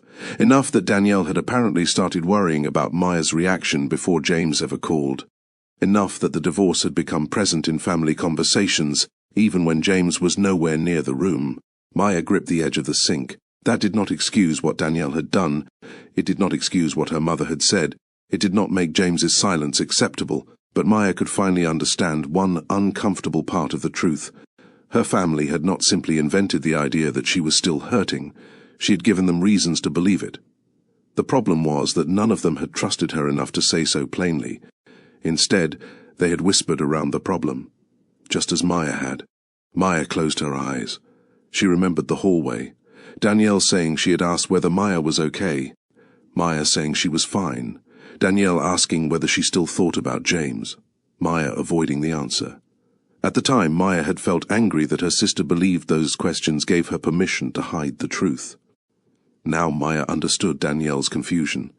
Maya had been saying two things at once. With her mouth, she said she was fine. With everything else, she suggested she was not. And, rather than force Maya to be honest, Danielle had chosen silence. The result was exactly what happened when too many people refused to say the difficult thing. The difficult thing became bigger. It took up more space. It shaped decisions, it changed relationships. And eventually it arrived at a wedding reception wearing a ring Maya had never seen. Maya let out a breath. Her phone buzzed again. She picked it up. Another message from Danielle. "Know you're angry. I know I deserve it. I just need you to know that I am not sitting here thinking I did nothing wrong." Maya stared at the screen. A second message arrived. "I was selfish, I was scared, and I was wrong." Maya sat on the edge of her bed. For the first time since the wedding, she did not immediately put the phone away. She opened the message thread. Her thumbs moved over the screen. Then stopped. What could she say? "Forgive you, that would be a lie. Never want to speak to you again." That would be another lie. Maya put the phone down, then picked it up again. Her thoughts returned to Jennifer. Jennifer had asked herself whether she should have known better, then admitted that she should have. James had admitted that he should have told Maya. Danielle had admitted she had been protecting herself as much as anyone else. Maya had spent the entire night waiting for somebody else to be honest. Maybe it was time to stop expecting honesty from everyone while hiding from her own. She stared at Danielle's name, then remembered something her sister had said. "Thought you were still hurting." Maya whispered, "I was." The past tense did not feel entirely accurate. She tried again. "I am." That felt worse. But truer. She was angry, she was embarrassed, she was hurt, and somewhere underneath all of that she was grieving a life that had ended long before James walked into the reception with Jennifer. She had simply refused to call it grief. Maya sat quietly, then pressed call. Danielle answered before the first ring had fully ended. "Maya?" Her voice cracked immediately. Maya closed her eyes. For several seconds, neither sister spoke. Then Danielle whispered, Are you okay? Maya looked around her clean apartment. Every pillow straight, every surface wiped, every object returned to its proper place. The question felt different now. Maya could have given the old answer, the automatic one, the easy one. I'm fine. Instead, she said, No. Danielle began to cry. Maya closed her eyes. I'm not okay. And for the first time in 18 months, she allowed someone to hear her say it. Danielle did not say anything for several seconds after Maya told her she was not okay. Maya could hear her sister breathing on the other end of the call. Then Danielle spoke. I'm sorry. Maya closed her eyes. The words were quiet, not dramatic, not enough to repair anything, but this time Danielle did not rush past them. Maya sat on the edge of her bed and looked around the apartment. Everything was clean, everything was in its place. For once, that did not make her feel better. Okay, Maya said. Danielle gave a small, confused laugh. Okay, I heard you. Oh, Maya rubbed her forehead. I don't know what else I'm supposed to say. You don't have to say anything. Good. Danielle was quiet again. Maya could picture her sitting somewhere after the wedding, still surrounded by the remains of the night everyone had expected to be perfect. For the first time, Maya allowed herself to wonder what the evening had been like for Danielle after she left. Then she stopped herself. That was not the same as excusing her. Can I come over? Danielle asked. Maya looked toward the clock. No. Danielle did not argue. Okay. Face to face right now. I understand that too. Maya let out a breath. She appreciated that Danielle did not push. There had already been too much pushing and avoiding between them. Maybe this was where rebuilding began, not with some perfect conversation, just with one person saying what she could handle and another person listening. Why didn't you tell me? Maya asked. Danielle was silent. Maya waited. I was scared. You said that already, I know. So tell me something you haven't said. Danielle took a breath. I was scared of dealing with you. The answer hurt. Maya had asked for honesty. She got it. Danielle continued. I kept telling myself I was protecting you. That was what I said to myself at first. Maya listened. I thought you would be hurt if you knew James had moved on. I thought you might feel embarrassed. I thought you might tell me you didn't want him at the wedding. I thought you might stop helping me. Did you think I would do that? I didn't know. Did you ask? No. Maya nodded. There was nothing else to say about that. Danielle's voice grew smaller. But after a while, it wasn't only about protecting you. Maya stared at the floor. What was it about? Me, Danielle answered immediately. Maya's chest tightened. I didn't want to deal with what would happen after I told you. I didn't want to watch you get hurt. I didn't want to manage Mum. I didn't want Marcus caught between James and us. And I did not want my wedding planning to become another conversation about the divorce. There it was, clearer than it had been in the hallway. Maya closed her eyes. Thank you. Danielle sounded confused. For what? For finally saying it? I'm ashamed of it. You should be. Danielle went quiet. Maya regretted the sharpness immediately, but she did not take it back. Danielle deserved honesty too. Maya continued. I'm not saying that to punish you. You hurt me. I know. And I need you to know that I understand why you were scared. Danielle whispered. Okay. But understanding you does not make what you did acceptable. I know. You keep saying that. Because I don't know what else to say. Maya almost smiled. For once, they had traded places. Maya had spent 18 months giving people the same answer. Now Danielle was doing it. The difference was that Maya recognized the truth behind the repetition. Sometimes people repeated themselves because they had finally reached the limit of what they knew how to say. I'm not asking you to solve it tonight, Maya said. I don't know how to fix it. You can't fix it tonight. Then what do I do? Maya looked down at her hands. She had spent most of her adult life knowing what to do when someone asked for help. She could organize, plan, call, solve. This was different. Trust could not be repaired with a checklist. Finally, Maya said, You tell me the truth next time. Danielle was quiet. Maya continued, Even if you think I'm going to react badly. Maya, no. Listen. Danielle stopped. Maya took a breath. You don't get to decide what I can handle. The words sat between them. Danielle inhaled sharply. Maya repeated them. You do not get to decide that I'm too fragile for the truth. You do not get to decide that my reaction is so dangerous that I should be excluded from information about my own life. And if you think I'm going to be angry, tell me anyway. Danielle said nothing. If I'm angry, then I'm angry. Maya, I didn't want to hurt you. You hurt me anyway. Danielle began crying. Maya let her. She did not rush to comfort her. Not because she wanted Danielle to suffer, because Maya had spent too many years making other people comfortable before they had finished hearing what she needed to say. After a moment, Danielle whispered, "You're right." Maya looked toward the window. Outside, morning had fully arrived. The street below was beginning another ordinary day. "I might react badly," Maya said. "I might need space. I might say something I regret." Danielle sniffed. "I know. But that reaction belongs to me." The words came more firmly now. "If I need to apologize for how I respond to something, then I will apologize. But you cannot keep the truth from me because you are trying to prevent me from having a reaction." Danielle was silent. Maya continued, "That is my responsibility. I understand. And yours is to be honest. Yes." Maya closed her eyes. There was something frightening about saying it so plainly, because it meant she had to hold herself to the same standard. Danielle could no longer hide difficult information from Maya. But Maya could no longer expect people to understand what she needed when she refused to say. Danielle seemed to reach the same thought. "Can I tell you something?" "Yes, I was angry sometimes." Maya opened her eyes. "About what?" "About how you always said you were fine." Maya leaned back. Danielle continued before Maya could respond. "I knew you weren't always fine, and I would ask you, you would say you were. Then later you would make a joke about James or the divorce or something that happened when you were married." Maya listened. "I never knew whether you wanted me to ask more questions or leave you alone." The words hurt because they were true. "I know," Maya said quietly. Danielle stopped. "You know?" "Yes." Maya looked down. "I finally understood that today."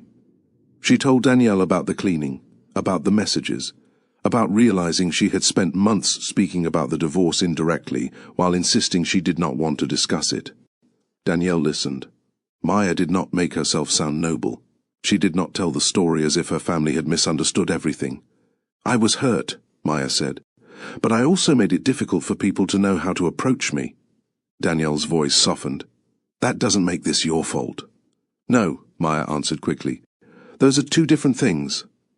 She let that sit between them. "I am not responsible for your decision to keep this from me." "No, but I am responsible for learning how to stop making everyone guess." Danielle was quiet. Then she said, "I'm glad you called." Maya looked at the phone. "I almost didn't." "I know." Maya smiled faintly. "How do you know?" "Because I almost called you 50 times. That made Maya laugh. A real laugh.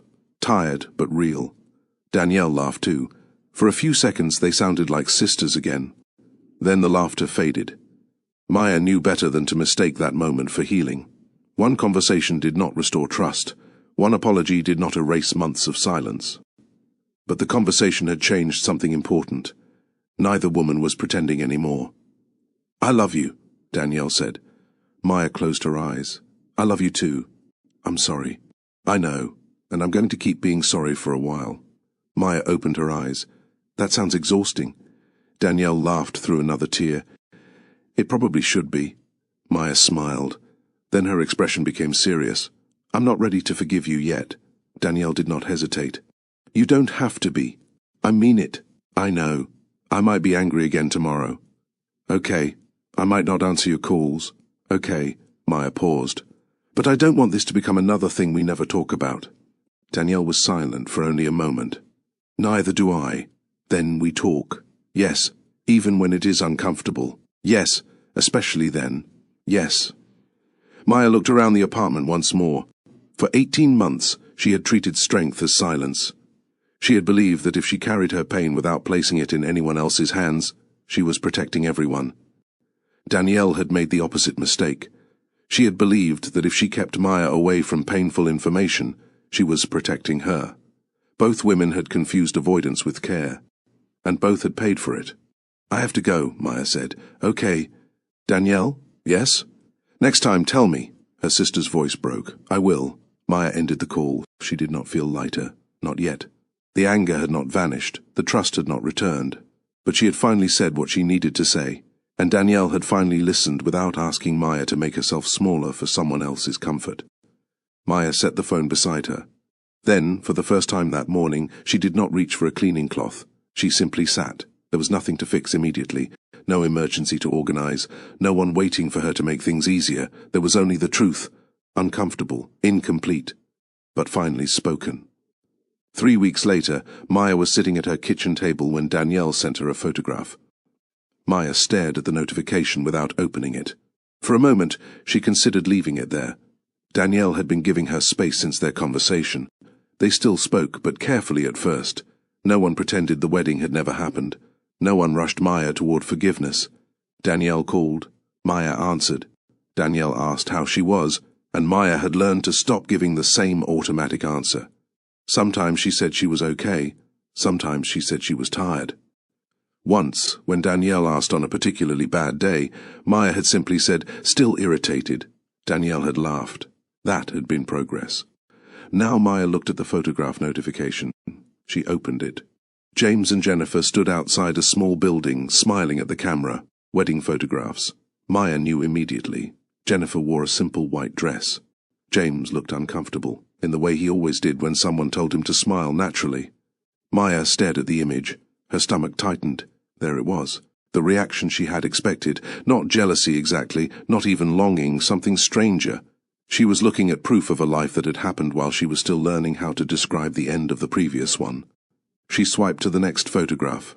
Jennifer was laughing. James was looking at her. Maya stopped. Then she continued. Another photograph. Another. She reached the end. Then put the phone down.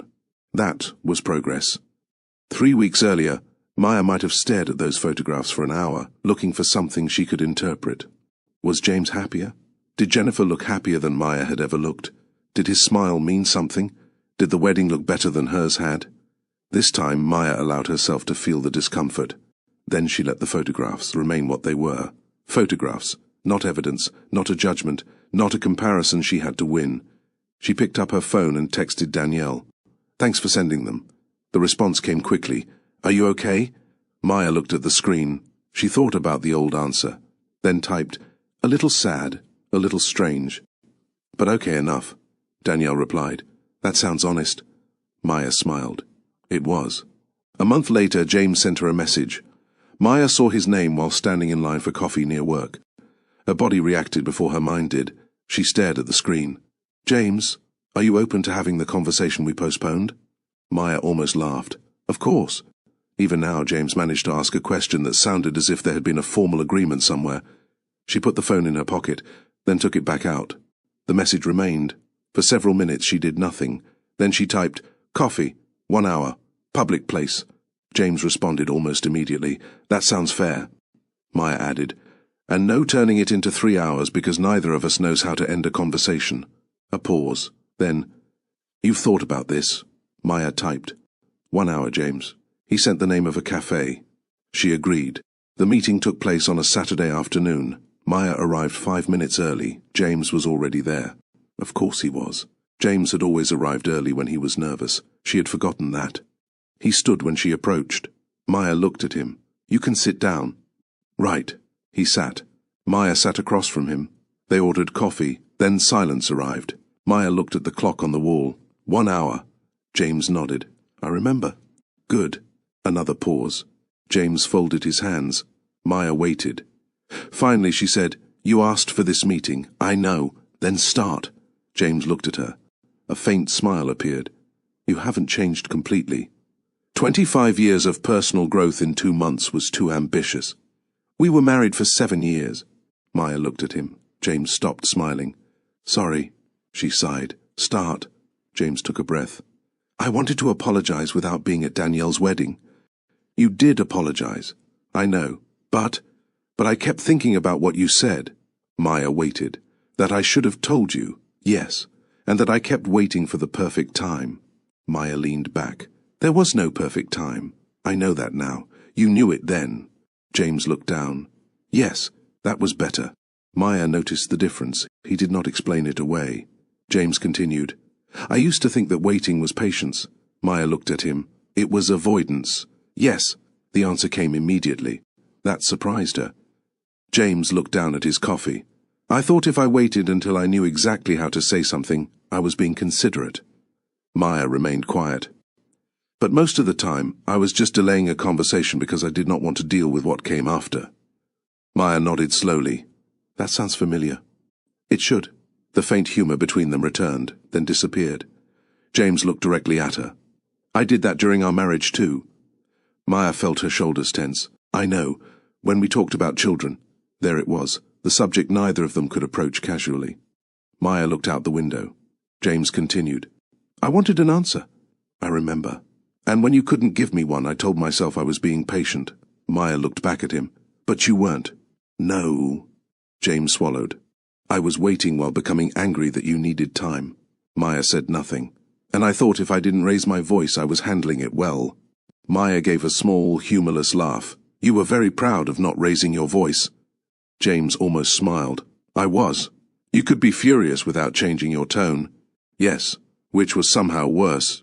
I know. Maya looked at him. He nodded. This time, she did not need to drag the admission out of him. James continued. I made silence feel like a punishment. Maya looked down. That sentence reached deeper than she expected. Because it was true. When James stopped talking, Maya talked more. When he became quieter, she asked more questions. When he withdrew, she criticized him for withdrawing. She had told herself she was fighting for the marriage. Sometimes she had been. Other times she had simply been fighting to avoid feeling powerless. Maya wrapped both hands around her coffee. And I treated every question you asked me as pressure. James looked at her. She continued. You wanted clarity. Yes, and I heard an ultimatum even when you weren't giving me one. James was quiet. I kept telling myself that if I gave you an answer too soon, I would be giving up something important. Maya looked down. So I made you wait. James said nothing. And the longer I made you wait, the less safe you felt asking again. He nodded. Yes. Maya sat back. There it was. The old cycle. No betrayal. No secret lover. No single night that destroyed everything. Just years of two people turning fear into behavior. James wanted certainty. Maya needed time. James asked for clarity. Maya felt pressured. Maya pulled away. James withdrew. Maya pursued. James became silent. Maya became angry. Then both of them waited for the other person to change first. Maya looked at the clock. 27 minutes remained. She almost laughed. Did we need a marriage counselor? James raised his eyebrows. Probably. That was easy. I'm 40 years old now, Maya. I'm tired of pretending obvious things are complicated. She looked at him. For a second she wondered if he would have said something like that while they were married. Probably not. That realization hurt. Not because she wanted him back. Because sometimes people learned lessons only after the relationship that needed those lessons had already ended. Do you regret leaving? James asked. Maya looked at him. He had not asked that before. She considered it. I regret how we got there. James nodded. So do Elle. But do I regret leaving? She looked down at her hands. No. James's expression remained still. Maya continued. I thought I would. He said nothing. I thought divorce would become the thing that proved I had failed. Maya, I'm not saying I don't have regrets. I know. I have plenty. A small smile appeared. James nodded. Me too. Maya looked at him. But leaving the marriage does not mean I failed. No, she held his gaze. And you didn't ruin my life. James looked surprised. Maya understood why. The sentence had taken her months to reach. You hurt me, she said. I hurt you. We both made choices that made things worse. James listened. But you did not ruin my life. His eyes lowered. Maya added, I had to stop giving you that much power. The words stayed with both of them. James finally said, Thank you. Maya shrugged. Don't thank me too much. I won't. She looked at the clock again. 5 minutes remained. The hour had passed quickly. Or perhaps that was what happened when two people finally stopped trying to win. James leaned back. So, what happens now? Maya smiled faintly. You are asking me for clarity again. He laughed. I walked into that one. You did? Maya stood. James looked at the clock. 3 minutes early. I like to leave before we ruin the ending. He smiled. Fair. She picked up her bag. For 1 second she hesitated, then said, I'm glad we talked. James nodded. So am I. Maya walked toward the door. She did not look back. Outside, the afternoon continued around her. Cars passed, people moved along the sidewalk. Somewhere behind her, James remained inside the cafe. For years, Maya had believed she needed a final answer about why her marriage ended, something clean, something she could point to. Instead, she left with something less satisfying and more useful: the truth. There had been no hidden villain, no single person who destroyed everything. Their marriage had ended through accumulated disappointments, fear, silence, pride, and poor communication. That did not mean the marriage had been meaningless. It did not mean love had never existed. And it did not mean divorce had erased everything they had once been to each other. It simply meant they had reached the end of what they knew how to build together. Maya walked toward her car. For the first time, she did not feel as if she were walking away from James. She had done that months ago, maybe even years ago. She was walking away from the belief that the end of her marriage had to define the rest of her life, and that was something she could finally leave behind. Several months later, Maya was standing in front of her closet, trying to decide whether she had become the kind of person who needed to overthink what to wear to a family birthday dinner. She decided the answer was yes. Not because she wanted to impress anyone, because family gatherings had become complicated. That was enough to make a person change shirts 3 times. Maya finally chose one, looked at herself in the mirror and said, "This is ridiculous." Then she left. The dinner was at Danielle and Marcus's home. Maya arrived with a small gift bag and the decision that she would stay for at least an hour before giving herself permission to leave. She had learned that boundaries were useful. She had also learned that not every uncomfortable situation required an escape plan. Danielle opened the door. For a moment, the sisters simply looked at each other. Then Danielle smiled. "You're early." "Don't get used to it," Danielle laughed. Maya stepped inside. The month since the wedding had not repaired everything at once. Trust had returned slowly. There had been awkward conversations. Danielle had asked questions Maya did not always want to answer. Maya had admitted when she needed space instead of disappearing, and Danielle had learned to say difficult things before they became emergencies. Neither sister had become perfect. That was probably why their relationship was finally starting to feel more honest. Maya handed Danielle the gift. "Is this for the birthday?" "Yes." Danielle looked at it. "Good. I was worried you had brought another organizational system for my kitchen." "I only did that once." "You labeled my spice shelf. It was chaos." "I had a system. You had cumin besides cinnamon." Danielle looked offended. "Exactly." They laughed. And then Maya saw Jennifer. Jennifer was standing near the dining table holding a plate. For one brief second, Maya's body remembered before her mind did. The wedding reception, the ring, the hallway, the first shock. Then the moment passed. Jennifer looked at her. Maya looked back. Neither woman pretended the situation was normal, but neither of them made it larger than it needed to be. "Hi," Jennifer said. "Hi." Jennifer lifted the plate slightly. "I'm not responsible for the food." Maya looked toward the kitchen. "Good. Danielle's cooking has improved, but not enough for blind faith." Danielle gasped. Jennifer laughed, and Maya laughed too. It surprised her. Not because Jennifer Bad said something particularly funny, because Maya could laugh with her. Jennifer had once represented everything Maya had not wanted to know. James's new marriage, the future Maya had not imagined, the evidence that life had continued without her. Now Jennifer was simply standing at a family dinner holding a plate and making a joke. That was enough. Later, James said something from across the room. Jennifer looked at him, then rolled her eyes. Maya caught it. Jennifer noticed. "What?" Maya shook her head. "Nothing." Jennifer leaned closer. "You know exactly what I mean, don't you?"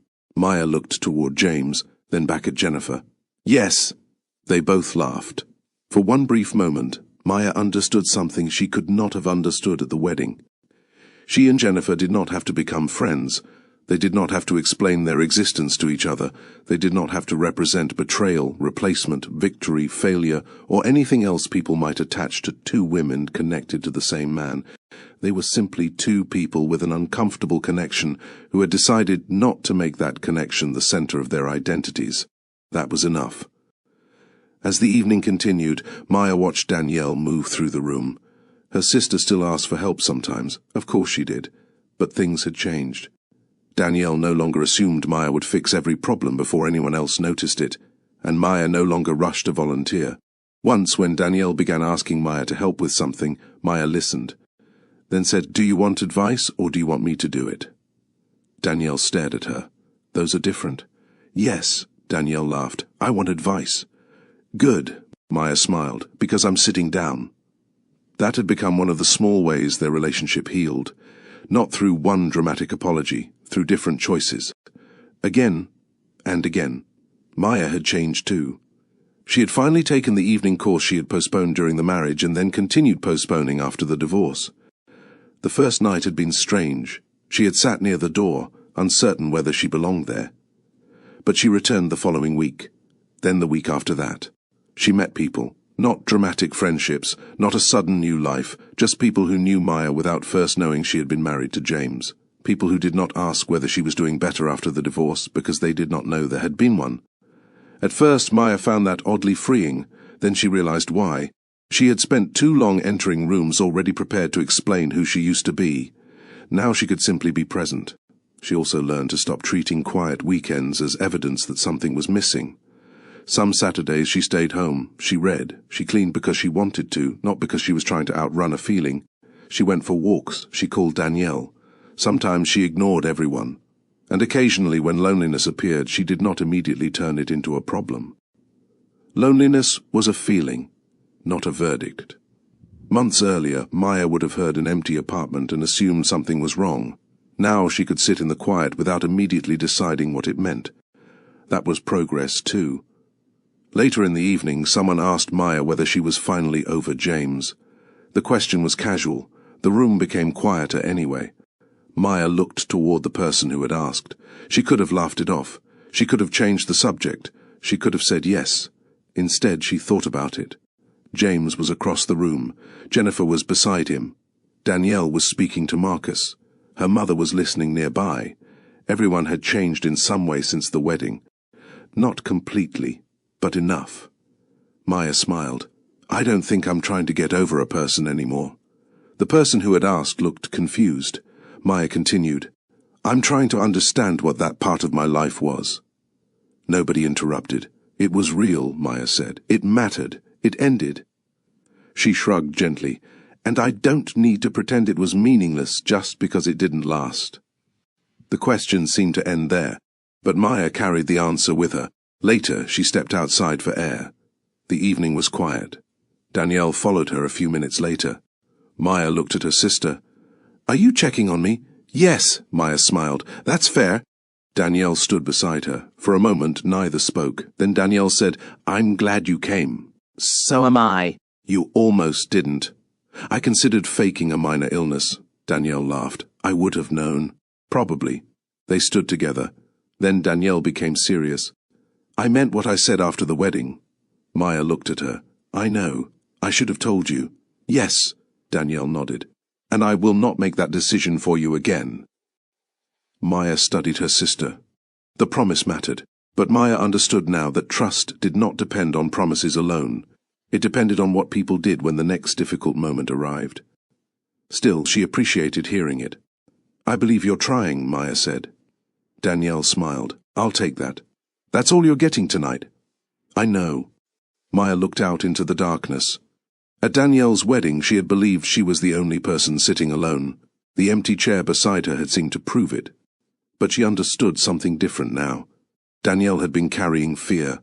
James had been carrying avoidance. Jennifer had been carrying uncertainty. Their mother had been carrying assumptions about what Maya could and could not handle.